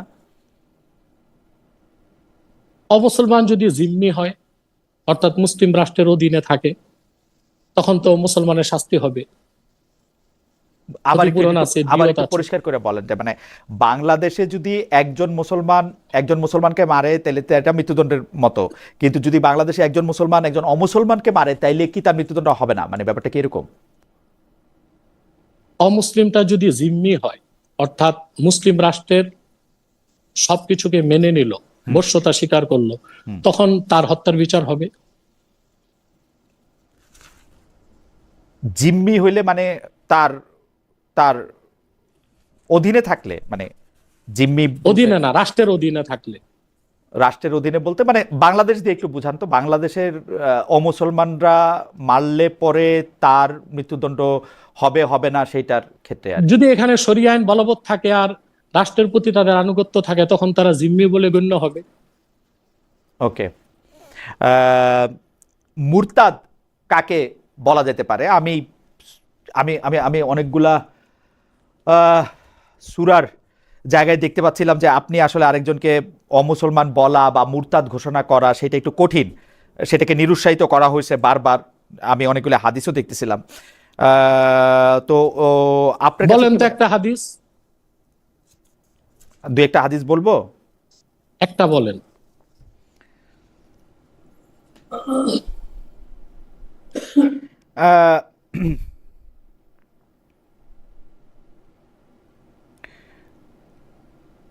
এইটা নবীজির ওহী লেখক যিনি ছিলেন, যিনি সাদ, সেই ইবনে মানে 3 জনকে আমরা পাইতেছি যারা আসলে ধর্ম নেওয়ার পরে ধর্ম ত্যাগ করছিল। একজনের নাম হচ্ছে হারিথ, একজনের নাম হচ্ছে নবীজির ওহী লেখক ইবনে সাদ, এবং একজন হচ্ছে ওবায়দুল্লাহ। এই 3 জনের কাউরেই মৃত্যুদণ্ড কেন কোনো শাস্তি তিনি দেন নাই। তিনি মনে কষ্ট পেয়েছেন এবং সর্বদা কিন্তু মেনে চলেছেন লা ইকরাহা ফিদ্দিন, ধর্মে জবরদস্তি নাই। বাকারা 256 নম্বর আয়াত। সব ঠিক আছে। সহিহ বুখারীর 9ম খণ্ড হাদিস 318 আছে। জাবির বিন আব্দুল্লাহ, আমি হাদিসটা পড়ি, আপনি পড়তে বলছেন। আমি তো বললাম, এবার আপনার মনে পড়ে গেল আপনি বলেন। জি, বুখারী শরীফের শেষ খণ্ডে স্পষ্ট হাদিস, রাসূলুল্লাহ সাল্লাল্লাহু আলাইহি ওয়াসাল্লামের নির্দেশ, মান বাদদালা দীনাহু ফাকতুলু, যে ব্যক্তি মুরতাদ হয় ইসলাম গ্রহণের পর ইসলাম ছেড়ে দেয়, তার মৃত্যুদণ্ড কার্যকর করে। সহিহ বুখারীতে হাদিস একেবারে শেষ খণ্ডের শেষ দিকে স্পষ্ট উল্লেখ আছে। এখন যাদেরকে রাসূলুল্লাহ সাল্লাল্লাহু আলাইহি ওয়াসাল্লাম মৃত্যুদণ্ড দেন নাই, তখন পর্যন্ত মুরতাদের শাস্তি মৃত্যুদণ্ড এই হুকুম বলবৎ হয় নাই। এই হুকুম বলবতের আগে যেমন শরীয়তের মধ্যে তো অনেকে ইসলামের প্রাথমিক অবস্থায় নেশা করতেন, মদ পান করতেন, কিন্তু আল্লাহর পক্ষ থেকে নির্দেশ ছিল লা তাকরাবুস সালাতা ওয়া আনতুম সুকারা, তোমরা মদ্যপ অবস্থায় নামাজের কাছে যেও না। কিন্তু যখন আল্লাহ তাআলা মদকে হারাম করে দিলেন, তখন তো আর নামাজের বাইরেও মদ ধরার সুযোগ নাই, পরও মদ ধরার সুযোগ নাই। আপনি যে হাদিসের রেফারেন্স দিয়েছেন, তখন পর্যন্ত মুরতাদের শাস্তি মৃত্যুদণ্ড এটা বলবৎ হয় নাই। কিন্তু মুরতাদের শাস্তি যখন মৃত্যুদণ্ড এটাকে যখন বলবৎ করা হলো, কিন্তু হাদিস তো পরে, হাদিস তো পরে, এই হাদিস তো সংকলন হচ্ছে পরে। শোনেন না আগে বুখারীর এই হাদিস শোনেন না। জি, বুখারীর আমি তো বলতেছি, আমি একেবারে বুখারীর শেষ দিকের হাদিস বললাম। মান বাদদালা দীনাহু ফাকতুলু, যে ব্যক্তি দ্বীনকে পরিবর্তন করে মুরতাদ হয় তাকে মৃত্যুদণ্ড দাও। এটা বুখারী শরীফের হাদিস। এখন কোন হাদিস নাসে, কোনটা মানসুখ, কোনটায় মাসালা হবে, কোনটায় রায় হবে, এটা তো আপনাকে বুঝতে হবে। আপনি হাদিস শরীফ থেকে একটা হাদিস বের করে দিলেই তো আর হবে না, সেটার ব্যাখ্যাও তো আপনাকে দেখতে হবে। কি করলে হবে? এখন কি করলে হবে? মাদ্রাসায় ভর্তি হতে হবে, নাহও সরফ পড়তে হবে, 12-14 বছর ফিকহ, তাফসীর, উসুল পড়ার পর যখন বুখারী শরীফ ধরবেন তখন বুঝবেন। আর এমনি বাংলা তরজমা পড়ে কিছুই বুঝবেন না। ওকে, এটার জন্য একটা উদাহরণ মতো করে তরজমা করা যায়, বোঝার মতো করে তরজমা করা যায়। যদি আপনি রাগ না করেন, আমি একটা উদাহরণ দিই। আমাদের দেশে যারা এমবিবিএস ডাক্তার হয়, এইচএসসির পর তারা 6 বছর পড়াশোনা করে, এটা তো নিশ্চয়ই আপনি জানেন। এখন এমবিবিএস এর বইগুলো সবই বাংলাতে আছে। এখন মনে করেন কেউ 5 পাস, 6 পাস, 10 পাস করে ঘরে বসে 6 বছর এমবিবিএস এর বইগুলো পড়লো, তারপর ডাক্তারি করলো, রোগী মারা যাবে না? অথবা আপনি যদি দিন শিখার যে কাঠামো তার মধ্যে না এসে আপনি শুধু হাদিস শরীফ থেকে তরজমা বের করেন, তখন তো আপনি ভুল ফতোয়া দিবেন, আপনারও ক্ষতি হবে, অন্যরও ক্ষতি হবে। আমি কোনো ফতোয়া দিচ্ছি না হুজুর, আমি প্রশ্ন করতেছি আপনাকে। আরে রায় দিচ্ছেন, আপনি এত দোষ ধরেন কেন? রায় দিচ্ছেন। দেখুন বুখারী শরীফের মধ্যে সহিহ বুখারী হাদিস নাম্বার 3017 সুস্পষ্ট ভাবে এখানে আছে, হাদ্দাসানা আলী ইবনে আব্দুল্লাহ হাদ্দাসানা সুফিয়ান عن أيوب عن إكرمة أن عليا حرق قوما فبلغ ابن عباس فقال لو كنت أنا لم أحركهم لأن النبي صلى الله عليه وسلم قال لا تعذبوا بعذاب الله ولقتلتهم كما قال النبي صلى الله عليه وسلم من بدل دينه فاقتلوه। সহিহ বুখারী দ্বিতীয় খণ্ড হাদিস নাম্বার 3017। আমি আপনাকে মূল আরবিটা শোনালাম, এবার আপনি তরজমাটা করে দিচ্ছি। হযরত আলী রাদিয়াল্লাহু তাআলার যুগে কিছু লোক ধর্ম ত্যাগ করলো, মুরতাদ হয়ে গেল। হযরত আলী তাদেরকে মৃত্যুদণ্ড দিলেন আগুন দিয়ে। হযরত ইবনে আব্বাস শোনার পর বললেন যে না, রাসূলুল্লাহ সাল্লাল্লাহু আলাইহি ওয়াসাল্লাম মৃত্যুদণ্ডের ক্ষেত্রে আগুন ব্যবহারকে নিষেধ করেছেন, বরং আমি হলে তাদেরকে তরবারি দিয়ে মৃত্যুদণ্ড দিতাম, কারণ রাসূলুল্লাহ সাল্লাল্লাহু আলাইহি ওয়াসাল্লাম ইরশাদ করেছেন মান বাদদালা দীনাহু ফাকতুলু, যে ব্যক্তি দ্বীনকে পরিবর্তন করে অর্থাৎ ঈমান আনলো না, তার প্রতি বাড়াবাড়ি চলবে না, সে মুসলিম না হোক, ইসলামের পক্ষ থেকে কোনো আপত্তি নেই। কিন্তু ইসলাম গ্রহণ করার পর ইসলাম ছেড়ে দেওয়া, সেটা ইসলাম দ্রোহিতা। যেভাবে পৃথিবীর প্রতিটি রাষ্ট্রে রাষ্ট্রদ্রোহিতার শাস্তি মৃত্যুদণ্ড, ইসলাম দ্রোহিতার শাস্তিও সেজন্য মুরতাদের মৃত্যুদণ্ড। আপনি এই মুরতাদের মৃত্যুদণ্ডের জন্য যে উদাহরণটা দিলেন সেটা হযরত আলী রাদিয়াল্লাহু আনহুর আমলের, কিন্তু আমি এখানে যেটা দেখতে পাচ্ছি যে সেটার মধ্যে আমি বললামই তো প্রফেটের জীবন দশায়, আপনি ভুল শুনছেন। আবার আপনাকে বলছি, হযরত আলী রাদিয়াল্লাহু তাআলা আনহু কি ইবনে আব্বাস রাসূলুল্লাহ সাল্লাল্লাহু আলাইহি ওয়াসাল্লামের হাদিস শুনিয়েছেন, যেটা আল্লাহ রাসূল সাল্লাল্লাহু আলাইহি ওয়াসাল্লামের রায়, মান বাদদালা দীনাহু ফাকতুলু, যে ব্যক্তি দ্বীন বদলে ফেলে তাকে মৃত্যুদণ্ড দাও। এটা আল্লাহ রাসূল সাল্লাল্লাহু আলাইহি ওয়াসাল্লামের আদেশ বা নির্দেশ। আর আমি আপনাকে এটা রাসূল সাল্লাল্লাহু আলাইহি ওয়াসাল্লামের আদেশ, কিন্তু আমি তো কোরআনে পাইতেছি যেটা এর সাথে এই কথা যেটা মিলতেছে না আসলে। সরি, আমি বলেন না কোরআনে কি পাইছেন বলেন, আমি একটু ব্যাখ্যা করে দিই আপনাকে। ঠিক আছে, আপনি যেটা বলতেছিলেন সেটা বলেন, আমি খুঁজে দেখতেছি। আমি তো আপনাকে বলে দিলাম যে রাসূলুল্লাহ সাল্লাল্লাহু আলাইহি ওয়াসাল্লামের জমানায় যখন আল্লাহ রাসূল সাল্লাল্লাহু আলাইহি ওয়াসাল্লাম কষ্ট পেয়েছেন মুরতাদদের ব্যাপারে, তখনও মৃত্যুদণ্ডের হুকুম আসে নাই। শরীয়ত পরিপূর্ণ হয়েছে, দ্বীন পরিপূর্ণ হয়েছে 23 বছরে। অতএব ইসলামের সূচনা লগ্নে বা প্রাথমিক অবস্থায় কোন বিষয়ে রুখসত দেওয়া হয়েছে, পরবর্তীতে দেখতে হবে রাসূলুল্লাহ সাল্লাল্লাহু আলাইহি ওয়াসাল্লাম কি নির্দেশ দিয়েছেন, যেটাকে ফিকহের পরিভাষায়, তাফসিরের পরিভাষায় নাসেক মানসুখ বলা হয়, রহিতকারী ও রহিত। অতএব আপনাকে আমি একটা রহিতকারী হাদিস শুনাইলাম, যেটার উপর আমল করতে হবে। হাদিসের মধ্যে যেটা রহিতকারী সেটার উপরই আমল করতে হয়। আর কোনো প্রশ্ন আপনার? আমার এটা প্রশ্ন হচ্ছে যে আপনি কি মনে করতেছেন যে মুরতাদের যে মৃত্যুদণ্ড দিতে হবে এটা কোরআনেও আছে, বা কোরআনেও এরকম করে বলা হচ্ছে যে মুরতাদকে মৃত্যুদণ্ড দিতে হবে, বা যে ধর্ম ছেড়ে যাচ্ছে তাকে মৃত্যুদণ্ড দিতে হবে? হ্যাঁ, কোরআন শরীফ থেকে এটার প্রমাণ পাওয়া যায়। আর দ্বিতীয় জবাব হচ্ছে, সবকিছুর বিধান তো শুধু কোরআন থেকে না, আমরা কোরআন সুন্নাহ দুইটাকে শরিয়া আইনের উৎস মনে করি। কোরআন শরীফে তো 5 ওয়াক্ত নামাজের কথা আছে, কিন্তু ফজর 2 রাকাত, যোহর 4 রাকাত, আসর 4 রাকাত, মাগরিব 3 রাকাত, এশা 4 রাকাত কোরআনের কোথাও নাই। এটা সুন্নাতে আসছে, হাদিসে আসছে। আমি আবারও বলি, আমরা যে ইবনে হিশাম বা যিনি যা ইশাক বলা হইতেছে, যিনি নবীজির সিরাত লিখতেছেন, তিনি যে বলতেছেন যে 3 জনের কথা আমরা পাইতেছি, হারিত ইবনে সাদ, আমি তো বললাম তখনও মুরতাদের মৃত্যুদণ্ডের কথা আসে নাই, তখন এই হুকুম প্রযোজ্য হয় নাই। বুখারী শরীফ আরেকটা হাদিস, না সহিহ বুখারী, আপনি তাহলে পরে যদি আসে তাহলে এই দলিলটা আপনি কোরআন থেকে দেন। যে আশ্চর্য কথা, কোরআন থেকে দিব মানে? কোরআন শরীফ থেকে আপনি দলিল দেন যে যোহর নামাজ 4 রাকাত, আসর 4 রাকাত, বলেন মাগরিব 3 রাকাত, ফজর 2 রাকাত, কোরআন শরীফ থেকে দলিল দেন। মানে আপনি তো তাহলে একটার বিরুদ্ধে আরেকটা বললে তো সেটা হবে না। আমি যেটা বলতেছি, না, এই যে এখানে বিরক্তির বিষয়টা, আপনাকে মূল বিষয়টা বুঝতে হবে যে শরিয়া আইনের মূল ভিত্তি কোরআন। আমি দেখতেছি কোরআনে বলা হচ্ছে তাকে মাইরো না, আপনি বলতেছেন তাকে মারো। বিপরীত কোরআনে কোথায় আছে যে আপনি 8 রাকাত নামাজ পড়বেন, এর বিপরীতে 4 রাকাত নামাজ পড়ছেন? আয়াত নাম্বার বলেন, আয়াত নাম্বার বলেন। কোথায় আছে মুরতাদকে মারা যাবে? পুরা কোরআনের 6600। আরে কোরআন শরীফে আছে ওয়াকাতিলু আইম্মাতাল কুফ।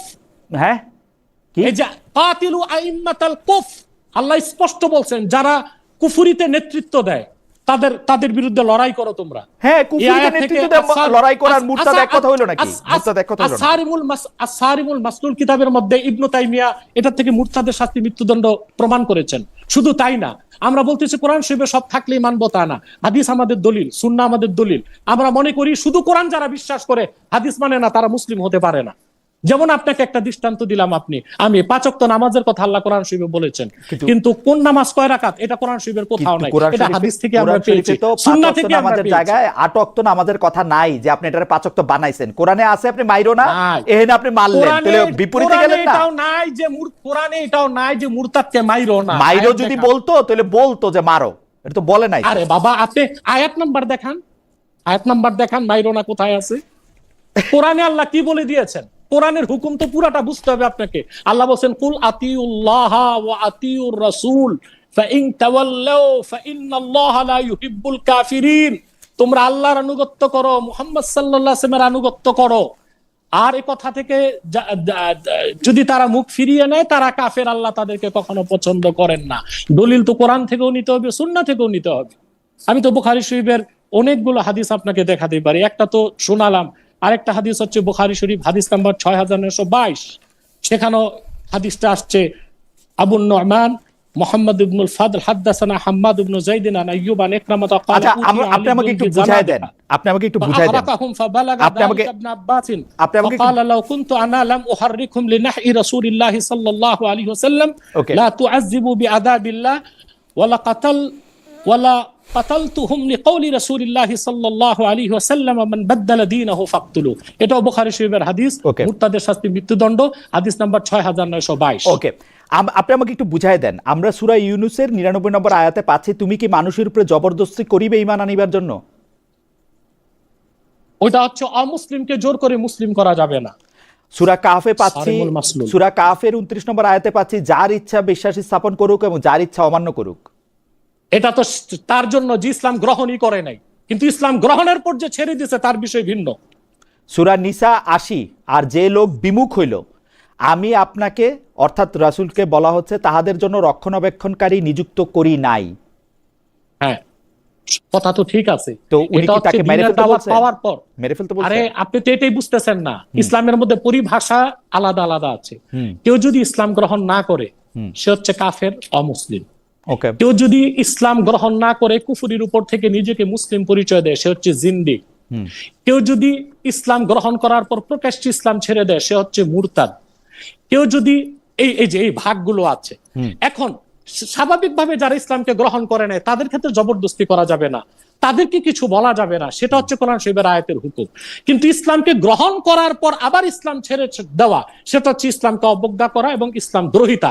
তাদের শাস্তি মৃত্যুদণ্ড, যা সহিহ হাদিস দিয়ে প্রমাণিত। কোরআন শরীফের তাফসির গুলোতেও কোরআন শরীফের আয়াতের নস 4 প্রকার, কোরআন শরীফের আয়াতের বিভিন্ন নস দিয়ে তা প্রমাণিত, প্রত্যক্ষভাবে কিংবা পরোক্ষভাবে, সুন্নাহ দিয়ে সরাসরি প্রমাণিত। ইসলাম গ্রহণ করার পর যে ইসলাম ছেড়ে দিল সে ইসলাম দ্রোহী, সে নিছক অমুসলিম না, সে নিছক মুশরিক না, তার শাস্তি মৃত্যুদণ্ড। যেমন রাষ্ট্রদ্রোহীর শাস্তি মৃত্যুদণ্ড, পৃথিবীর সকল সভ্য দেশে রাষ্ট্রদ্রোহীর শাস্তি মৃত্যুদণ্ড। এবং আপনারাও তো বাংলাদেশে রাষ্ট্রদ্রোহিতার কারণে জামাতের প্রবীণ নেতাদের ফাঁসি দিচ্ছেন না? এই বয়স্ক মানুষগুলোকে, এই দেশেরই মানুষ ছিল তারা রাষ্ট্রদ্রোহের কারণে না মনে হয়।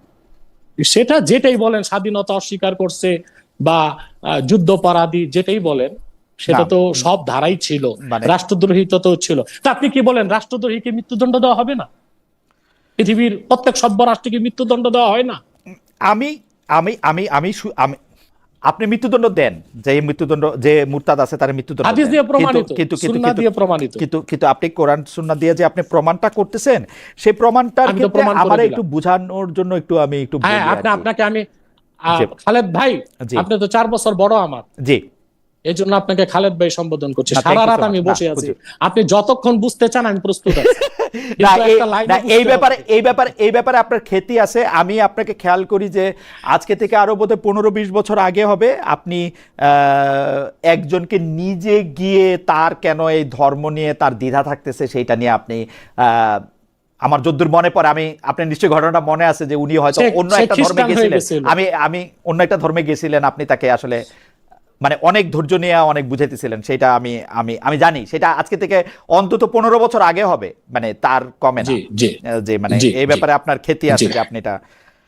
কিন্তু আমি সিরিয়াসলি এই জিনিসগুলি কেন বুঝতে চাই যে এখন মনে করেন এটা যদি এখন একটা আইন হয় বা এই আইনটা যদি এরকম থাকে যে মুরতাদকে হত্যা করা যাবে, তাইলে কি এই যে কাউরে একটা মুরতাদ ঘোষণা করা, তার মৃত্যুদণ্ড দেওয়া, এটা যে কেউ এটা করতে পারবে? এবং মানে না, যে কেউ করতে পারবে না। It is okay. এখানে আরেকটা বিষয় আমি ক্লিয়ারিফাই করে দেই। হ্যাঁ, কেউ যদি ইসলাম ছেড়ে দেয়, গোপন রাখে, সে মুরতাদ বলে গণ্য হবে না, সে মুনাফিক বলে গণ্য হবে। ওকে, তার তো মৃত্যুদণ্ড শরিয়া রাষ্ট্র দিবে না, জনগণও দিবে না। কিন্তু যে ব্যক্তি ইসলাম গ্রহণের পর প্রকাশ্যে বলল ইসলাম ছেড়ে দিল, সে ইসলামকে অবজ্ঞা করলো, সে মুরতাদ, তার মৃত্যুদণ্ড রাষ্ট্র কার্যকর করবে, জনগণ করবে না, শরিয়া রাষ্ট্র কার্যকর করবে। আমার মনে হয় যে আপনি অনেকগুলি বিষয়ই আসলে আমাদের দিকে আসছেন। আমি এটা কত নম্বর, আমি একটু আরো কয়েকটা বিষয় কুইক আপনার একটু মতামত নেই। সেইটা হচ্ছে যে ইসলামের নারী নেতৃত্ব, এখন সেই নারী নেতৃত্বের ব্যাপারে আপনি কি মনে করেন যে নারী নেতৃত্বটা আসলে দেওয়া যাবে না, বা নারী সুপ্রিম লিডার হইতে পারবে কি পারবে না? কেন আমি প্রশ্ন করতেছি সেইটা একটু বলি।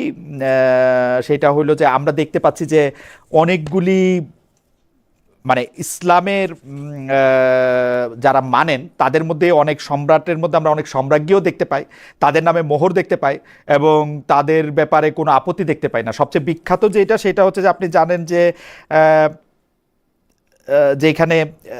যেখানে নারী শাসনের ক্ষেত্রে যে রানী সেবার কথা বলা হইতেছে, যে তাকে মানে উনি সুলাইমান আলাইহিস সালামের কাছে আসার পরে তারপর আবার ইসলাম ধর্ম গ্রহণ করলেন, কিন্তু ইসলাম ধর্ম গ্রহণ করার পরে তার রানীত্ব চলে গেছে কিনা সেই ব্যাপারে আমরা কিছু জানি না।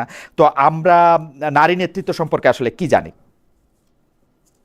আপনি কি ধৈর্য দিয়ে শুনবেন কথাটা? জি বলেন, আমি শুনতে পাচ্ছি। প্রথম হচ্ছে সাবার রানী সুলাইমান আলাইহিস সালামের যুগে সেই শরীয়তের বিধান রাসূলুল্লাহ সাল্লাল্লাহু আলাইহি ওয়াসাল্লামের শরীয়তে চলবে না, এটা হচ্ছে প্রথম জবাব। ওকে। 2, ইসলামে নারী নেতৃত্বকে নিরুৎসাহিত করা হয়েছে। রাসূলুল্লাহ সাল্লাল্লাহু আলাইহি ওয়াসাল্লামের নির্দেশ, বুখারী শরীফের হাদিস, লা ইউফলিহা কওমুন ওয়াল্লাহু আলাইহিম ইমরাআ, সে জাতি কখনো সফলতা লাভ করবে না যে জাতি তাদের সুপ্রিম লিডার বা নেতৃত্বে কোনো নারীকে বসালো। সবচেয়ে আশ্চর্যের বিষয়, আমরা যদি পুরা পৃথিবীর রাষ্ট্রবিজ্ঞানের ইতিহাস নিয়ে লক্ষ্য করি, দেখতে পাই পৃথিবীতে নারী নেতৃত্ব গ্রহণ করাটা শুধু মুসলিম না, অমুসলিমরাও বর্জন করেছে। তার বাস্তব উদাহরণ হচ্ছে আমেরিকা, যাকে গণতন্ত্রের প্রসূতি বলা হয়, সারা দুনিয়াকে যারা গণতন্ত্র শেখালো। সে আমেরিকায় গণতন্ত্রের বয়স 250 বছর হয়ে যাচ্ছে। একজন নারীকে তারা প্রেসিডেন্ট কেন বানায় নাই? ইউনিসেফের মাধ্যমে, ইউনেস্কোর মাধ্যমে, ওয়ার্ল্ড হেলথ অর্গানাইজেশনের মাধ্যমে, জাতিসংঘের মাধ্যমে তারা তৃতীয় বিশ্বের দেশগুলোতে, বাংলাদেশ সহ তৃতীয় বিশ্বের দেশগুলোতে তারা নারীর ক্ষমতায়নের জন্য লাখ লাখ ডলার খরচ করতেছে। নারী নেতৃত্বকে তারা দেখতে চায়। তাদের দেশে কোনো নারীকে তারা দেয় নাই কেন? বরং আমরা দেখতে পেলাম কামালা হ্যারিস যখন ক্ষমতায় চলে যাবে, ইলেকট্রাল ভোটের মাধ্যমে তাকে পরাজিত দেখানো হয়েছে। তাহলে বোঝা যাচ্ছে যুক্তরাষ্ট্রের ডিপ স্টেট বা পলিসি মেকার যারা, তারা এই ক্ষেত্রে ইসলামের রাষ্ট্রীয় আদর্শটাই গ্রহণ করছে। রাসূলুল্লাহ সাল্লাল্লাহু আলাইহি ওয়াসাল্লাম যে কথা বলেছেন ১৫০০ বছর আগে, তারা সফলতাকে নিশ্চিত করার জন্য রাসূলুল্লাহ সাল্লাল্লাহু আলাইহি সাল্লামের সেই আদর্শের অনুসরণটাই তো করলো। তারা নিজেরাও তাদের দেশে কোনো নারী, জার্মানি ইংল্যান্ডের ক্ষেত্রে কি হবে? ইংল্যান্ড আর জার্মানির ক্ষেত্রে কি হবে? আমি তো দেখবে এখানে কম্পারিজন করব তুলনামূলক সফল কারা। যেহেতু বিশ্ব মোড়লে আমেরিকা সফলতার দিক দিয়ে, তো আমি তাদেরকেই দেখব। না, ওদের বয়স তো 200 বছর। দ্বিতীয় কথা হচ্ছে, আমেরিকা তো 200 বছর বয়স। হোক না 200 বছর, ইউরোপ আমেরিকা তো নারী নেতৃত্ব এখনই দেখা যাচ্ছে বেশি। না না না না, দ্বিতীয় কথা হচ্ছে রানী এলিজাবেথ প্রথম, রানী ভিক্টোরিয়া প্রথম, তারা অনেক আগে থেকে ছিল। আরো কথা আছে। আমার প্রথম জবাব হচ্ছে নারী নেতৃত্বকে নিরুৎসাহিত করা হয়েছে। দুই নম্বর হচ্ছে রাসূলুল্লাহ সাল্লাল্লাহু আলাইহি ওয়াসাল্লাম যেটাকে নিরুৎসাহিত করেছেন সেটাতেই আমরা দেখলাম কল্যাণ। এবং এই পৃথিবীতে যারা সফলভাবে গণতান্ত্রিক রাষ্ট্র পরিচালনা করছে, বিশ্ব মোড়ল সেই আমেরিকা ইসলামের সেই আদর্শকে অনুসরণ করেছে। 2, সায়েন্টিফিক দৃষ্টিকোণ থেকে যদি আপনি তাকান, আপনি দেখতে পাবেন যে পুরুষ আর নারী ইসলাম তাদেরকে ন্যায্য অধিকার দিয়েছে। তারা যতটুকু প্রাপ্য প্রত্যেককে তা দিয়েছে। কোনো ক্ষেত্রে নর বেশি, কোনো ক্ষেত্রে নারী বেশি।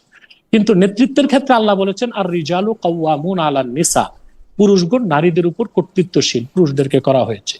মডার্ন সায়েন্সে এটা মানতে বাধ্য। আপনাকে 2টা দৃষ্টান্ত দিচ্ছি। মেডিকেল সায়েন্সে অ্যানাটমি বিভাগ থেকে যেটা আমরা দেখতে পাই, একজন প্রাপ্ত বয়স্ক পুরুষের মাথায় মগজের কোয়ান্টিটি হচ্ছে 60 গ্রাম। একজন প্রাপ্ত বয়স্কা মহিলার মাথায় মগজের পরিমাণ 40 গ্রাম।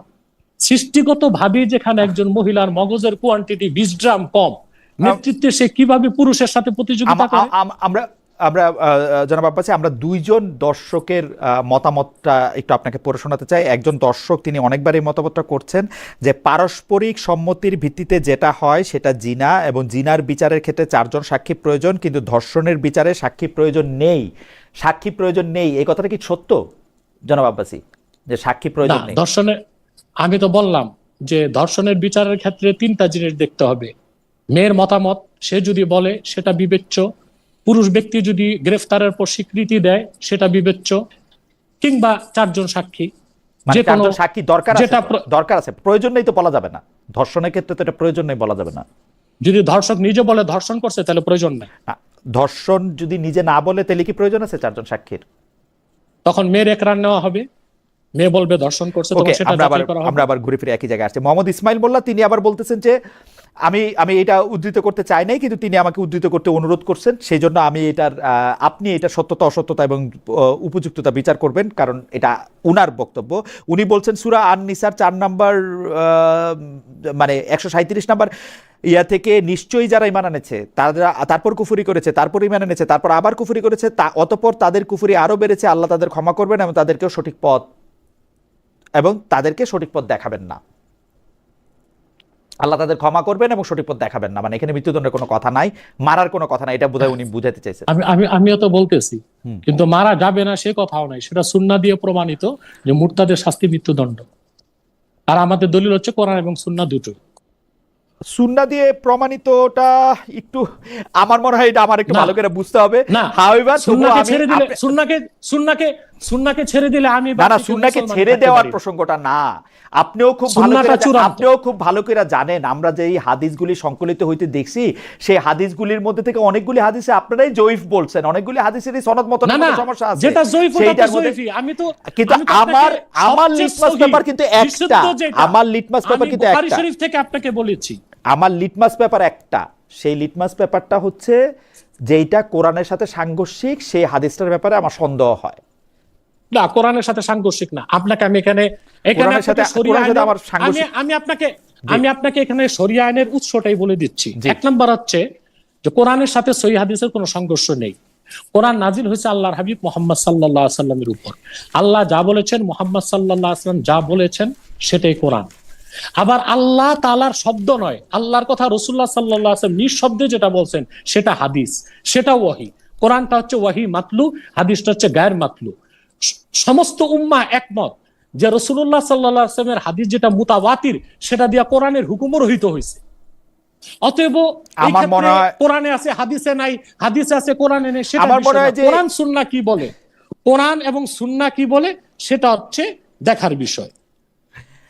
আপনাকে অনেক ধন্যবাদ। আমরা আজকে অনেকগুলি বিষয় নিয়ে আপনি খোলাখুলি অনেকগুলি মতামত দিয়েছেন। আমার প্রশ্নর উত্তর ছাড়াও আপনি নিজেও অনেকগুলি বিষয় নিজে যেটাকে বলে স্বপ্রণোদিত হয়ে ব্যাখ্যা দিয়ে আমাদেরকে বুঝাতে চেয়েছেন। আমরা কতটুকু বুঝতে পেরেছি তা আমরা জানি না, তবে এই ডেফিনেটলি জি জি জি বলেন।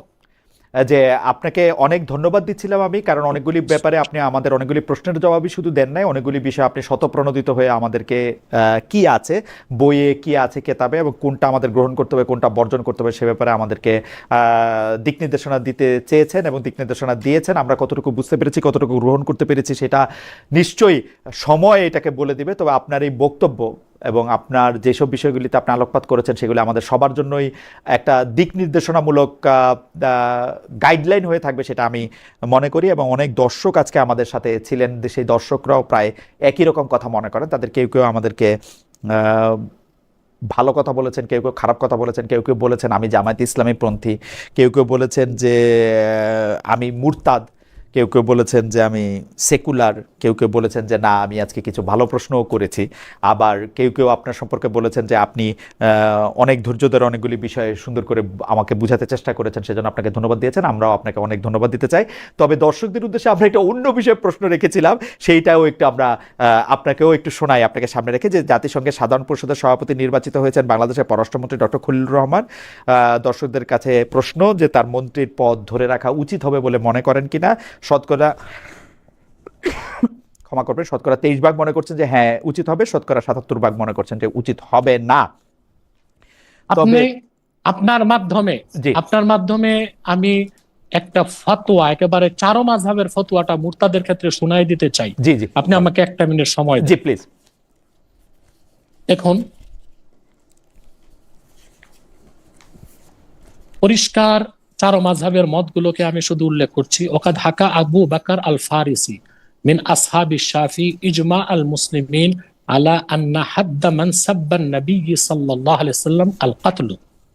ইমাম শাফির মাযহাবের ইজমা উল্লেখ করা হয়েছে যে আল্লাহর হাবিব নূর নবীজি মুহাম্মদ সাল্লাল্লাহু আলাইহি ওয়াসাল্লামের শানে কেউ যদি বেয়াদবি করে, ওই রকম মুরতাদের একমাত্র শাস্তি মৃত্যুদণ্ড।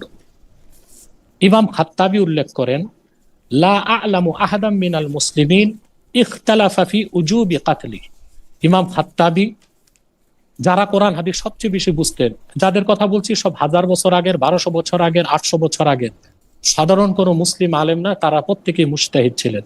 তিনি উল্লেখ করছেন উম্মতে মুহাম্মাদির কোন মুজতাহিদ এই ক্ষেত্রে মতবিরোধ নেই যে মুরতাদের শাস্তি মৃত্যুদণ্ড। ওয়াকালা মুহাম্মদ ইবনু সাহনুন আজমা আল উলামা ও আলা আন্না শাতিমান নবী সাল্লাল্লাহু আলাইহি ওয়াসাল্লাম ওয়াল মুতানাক্কিস লাহু কাফিরুন ওয়াল ওয়াঈদু জা আলাইহি বিআযাবিল্লাহি লাহু ওয়া হুকমুহু ইনদাল উম্মাতিল কাতলু ওয়া মান শাক্কা ফি কুফরিহি ওয়া আযাবিহি কাফারা। এখানে ইমাম খাত্তাবী উল্লেখ করেছেন, মুহাম্মদ ইবনু সাহনুন উল্লেখ করেছেন যে সমস্ত ওলামায়ে উম্মত একমত, আল্লাহর হাবিব মুহাম্মদ সাল্লাল্লাহু আলাইহি ওয়াসাল্লামের শানে যদি কেউ বেয়াদবি করে বা ওনার আরশচুম্বী সম্মানে বিপক্ষে গালি শব্দ প্রয়োগ করে, সে কাফের, এবং তার কাফের হওয়াকে যে অস্বীকার করবে সেও কাফের, এবং এই ক্ষেত্রে সকলেই একমত, তার শাস্তি মৃত্যুদণ্ড। আহমদ ইবনু হাম্বাল থেকে, হাম্বালি মাযহাবের মত, ক্বালা হাম্বাল সামি'তু আবা আব্দুল্লাহ ইয়াকুলু কুল্লু মান শাতামান নবিয়্য সাল্লাল্লাহু আলাইহি ওয়াসাল্লাম আও তানাক্কাসাহু মুসলিমান কানা আও কাফিরান ফালাইহিল কাতল। এবং আহমদ বিন হাম্বলের মত এখানে উল্লেখ করা হয়েছে প্রত্যেক সেই ব্যক্তি, হোক মুসলিম হোক অমুসলিম, আল্লাহর হাবিব সাল্লাল্লাহু আলাইহি ওয়াসাল্লামের শানের খেলাফ যে বক্তব্য দিবে, ওই রকম ব্যক্তির শাস্তি মৃত্যুদণ্ড।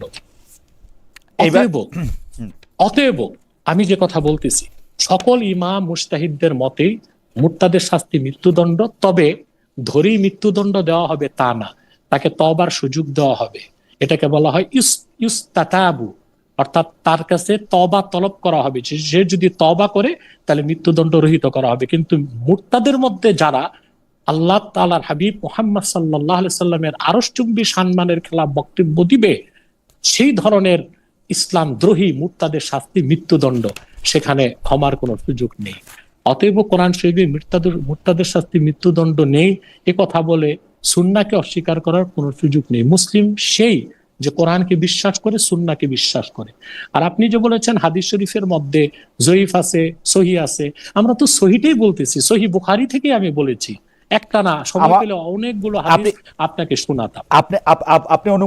আপনি অনুমতি দিলে আমি শুধু এইটা বোঝার জন্যই আর কি, আপনি অনুমতি দিলে আমি এইটা একটু বলতে চাই যে হ্যাঁ, আপনি এটা ঠিক বলছেন যে বুখারী শরীফের 2854 নম্বর হাদিসে আমি এটা দেখতে পাচ্ছি যে নবীজি বলিয়াছেন, যে ব্যক্তি ধর্মত্যাগ করে তাহাকে হত্যা করো।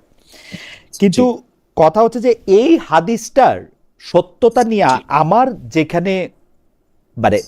যেখানে ডাউট, আপনি আমার অজ্ঞতা ক্ষমা করবেন, কিন্তু আমার ডাউটটার আপনি আবার নিরসন করতে চেষ্টা করেন, যেটা আমি আসলে একটু বলতে চেষ্টা করতেছিলাম, যে নবীজি এই হাদিসটা তো প্রথম দিককার হাদিস, তারপরে এই হাদিসটা যখন বলতেছেন তারপরেও তিনি অন্তত তিনজনকে পাইছেন, যে তিনজন হচ্ছে মুরতাদ। হারিত, নবীজির ওহী যিনি লিখতেন সে স্বয়ং ইবনে সাদ, যারে আমরা পরে আবার মিশরের গভর্নর হিসেবেও দেখি, আমরা আরেকদিন আপনার কাছে মারওয়ানের কথাও শুনবো, কিন্তু এবং উবাইদুল্লাহ, এই তিনজনের কাউরে তিনি শুধু মৃত্যুদণ্ড দেনই নাই, তিনি এই সময় মানে তার কাছে বারবার ফিরে আসার পরও তিনি মানে এইটা তাদের মৃত্যুদণ্ডের ব্যাপারে তিনি কোনো নির্দেশই দেন নাই, এক। আর দুই হচ্ছে, আপনি যদি দেখেন যে কোরআনের ক্ষেত্রে কিছু জিনিস কিন্তু পরিষ্কার, যেমন সূরা মুহাম্মদে কিন্তু জিনিসটা আছে যে যদি আপনি কাউকে যদি কোরআনের যদি কাউকে মেরে ফেলার কথা বলে, তাইলে কিন্তু মেরে ফেলতে বলে যে হ্যাঁ তুমি হত্যা করো। যদি মুরতাদদেরও হত্যা করতে বলতো আল্লাহর, যদি ওইটা, তাহলে তো এটা বলা হইতো সরাসরি। এটা যেহেতু বলা হয় নাই, এবং প্রফেট তার জীবদ্দশায় তিনজন মুরতাদকে যেহেতু কিছু করেন নাই, সেহেতু আমার মনে হয় ডাউট যে এই হাদিসটা হয়তো সত্য নাও হতে পারে। না, এটা আপনার ডাউট, এটা আপনার ঈমান নষ্টকারী বিষয় বলে গণ্য হবে। বুখারী শরীফে এটা সহিহ রাওয়ায়াত, ওইটাও বুখারীর তো, ওইটাও বুখারীর তো, বলি আর অত্যন্ত বিশুদ্ধ রাওয়ায়াত বুখারী শরীফের রাওয়ায়াতগুলো। যে রাওয়ায়াতটা আমি শুনিয়েছি দুইটা বিশুদ্ধ রাওয়ায়াত। আল্লাহ রাসূল সাল্লাল্লাহু আলাইহি ওয়াসাল্লাম মুরতাদদেরকে যে ছেড়ে দিয়েছিলেন, সেই ঘটনাটা এই হাদিসে রাসূলুল্লাহ সাল্লাল্লাহু আলাইহি ওয়াসাল্লাম হুকুম দেওয়ার আগের ঘটনা। অতএব এখানে ডাউটের কোনো বিষয় নাই। এটাকে শরীয়তে বলা হয় মুতাকাদ্দাম মুতাআখার, নাসিখ মানসুখ, অগ্রবর্তী হুকুম পরবর্তী হুকুম। পরবর্তী হুকুম দিয়ে আল্লাহ তার রাসূল সাল্লাল্লাহু আলাইহি সাল্লাম পূর্ববর্তী হুকুমকে রহিত করে দিয়েছেন। সেটা পড়া যাবে, বিশ্বাস করা যাবে, রহিত হিসেবে থাকবে, কিন্তু রহিতকারী যেটা, সেটাকে আমল করতে হবে, সেটার উপর রায় হবে। জনাব এনায়েতুল্লাহ আব্বাসী, আপনাকে অনেক অনেক অনেক অনেক ধন্যবাদ। আপনি অনেকগুলি বিষয়ে আমাদেরকে মতামত দিয়েছেন। আরেকটা কথা, আপনি খলিল সাহেবের বিষয়ে কি বললেন? না, সেটা হচ্ছে জরিপ দিছিলাম আমরা, এটা দর্শকদের উদ্দেশ্যে জরিপ দিছিলাম, দর্শকদের কাছে প্রশ্ন করছিলাম যে 10% না সরি, মানে তিনি যে এখন জাতিসংঘের সভাপতি হয়েছেন সাধারণ পরিষদের, এখন তার পররাষ্ট্রমন্ত্রী থাকা উচিত কি উচিত না। তো 10% লোক, 10,000 লোক ভোট দিছেন, 10,000 লোকদের মধ্যে 23% না কত পার্সেন্ট মনে করছে যে উচিত, আর বাকিরা মনে করছেন উচিত না, ওরকম আর কি একটা জরিপ। আমার এখানে দুইটা কথা আছে, আপনার মাধ্যমে দর্শকদেরকে বলতে চাই। ওনাকে পররাষ্ট্রমন্ত্রী এখন থাকা উচিত কি উচিত না, এই প্রশ্নের আগে প্রশ্ন, ওনাকে পররাষ্ট্রমন্ত্রী নিয়োগ করা উচিত হয়েছে কি? এইটা খুবই খুবই একদমই উচিত না। দ্বিতীয় আমার কথা, যে দেশে টকশো গুলো বা বিভিন্ন জিনিসগুলো, আমি টকশো দেখার সময় কম পাই, দেখি যে সরকারের পক্ষে বিরোধী দলের পক্ষে খুব কথা হচ্ছে। সংসদেও একটা অধিবেশনে দেখলাম তর্ক বিতর্ক হচ্ছে সব অপ্রয়োজনীয় ইস্যু নিয়ে।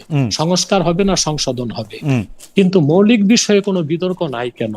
যেমন আমেরিকার সাথে ডক্টর ইউনূস সরকার নির্বাচনের 3 দিন আগে যে চুক্তি করে গেল, সেই চুক্তিটা কতটা দেশ বিরোধী, সার্বভৌমত্ব বিরোধী, স্বাধীনতা বিরোধী। আমাদের সেই বিষয়টা নিয়ে বিতর্ক নাই কেন? কেউ এটা নিয়ে কিছু বলতেছে না, না বিএনপি, না জামায়াতে ইসলামী, না এনসিপি, মানে কারোই এটা নিয়ে কোনো মাথা ব্যথা নাই। এটা ভাবার বিষয়। রাইট। ধন্যবাদ আপনাকে। অনেক আমি দোয়া করি আপনি সহ সকল মানুষ যারা শরিয়া আইনের ব্যাপারে স্পষ্ট ধারণা নাই, আল্লাহ তাআলা তাদেরকে দ্বীনের সমঝ দান করুক, শরিয়া আইনের হিকমতকে বোঝার তৌফিক দান করুক, এবং আমরা প্রত্যেকেই যেন ভয়েস রেজ করি শরিয়া আইনের ভিত্তিতে বাংলাদেশ চলবে। সকলকে ধন্যবাদ। আসসালামু আলাইকুম ওয়া রাহমাতুল্লাহি ওয়া বারাকাতুহু।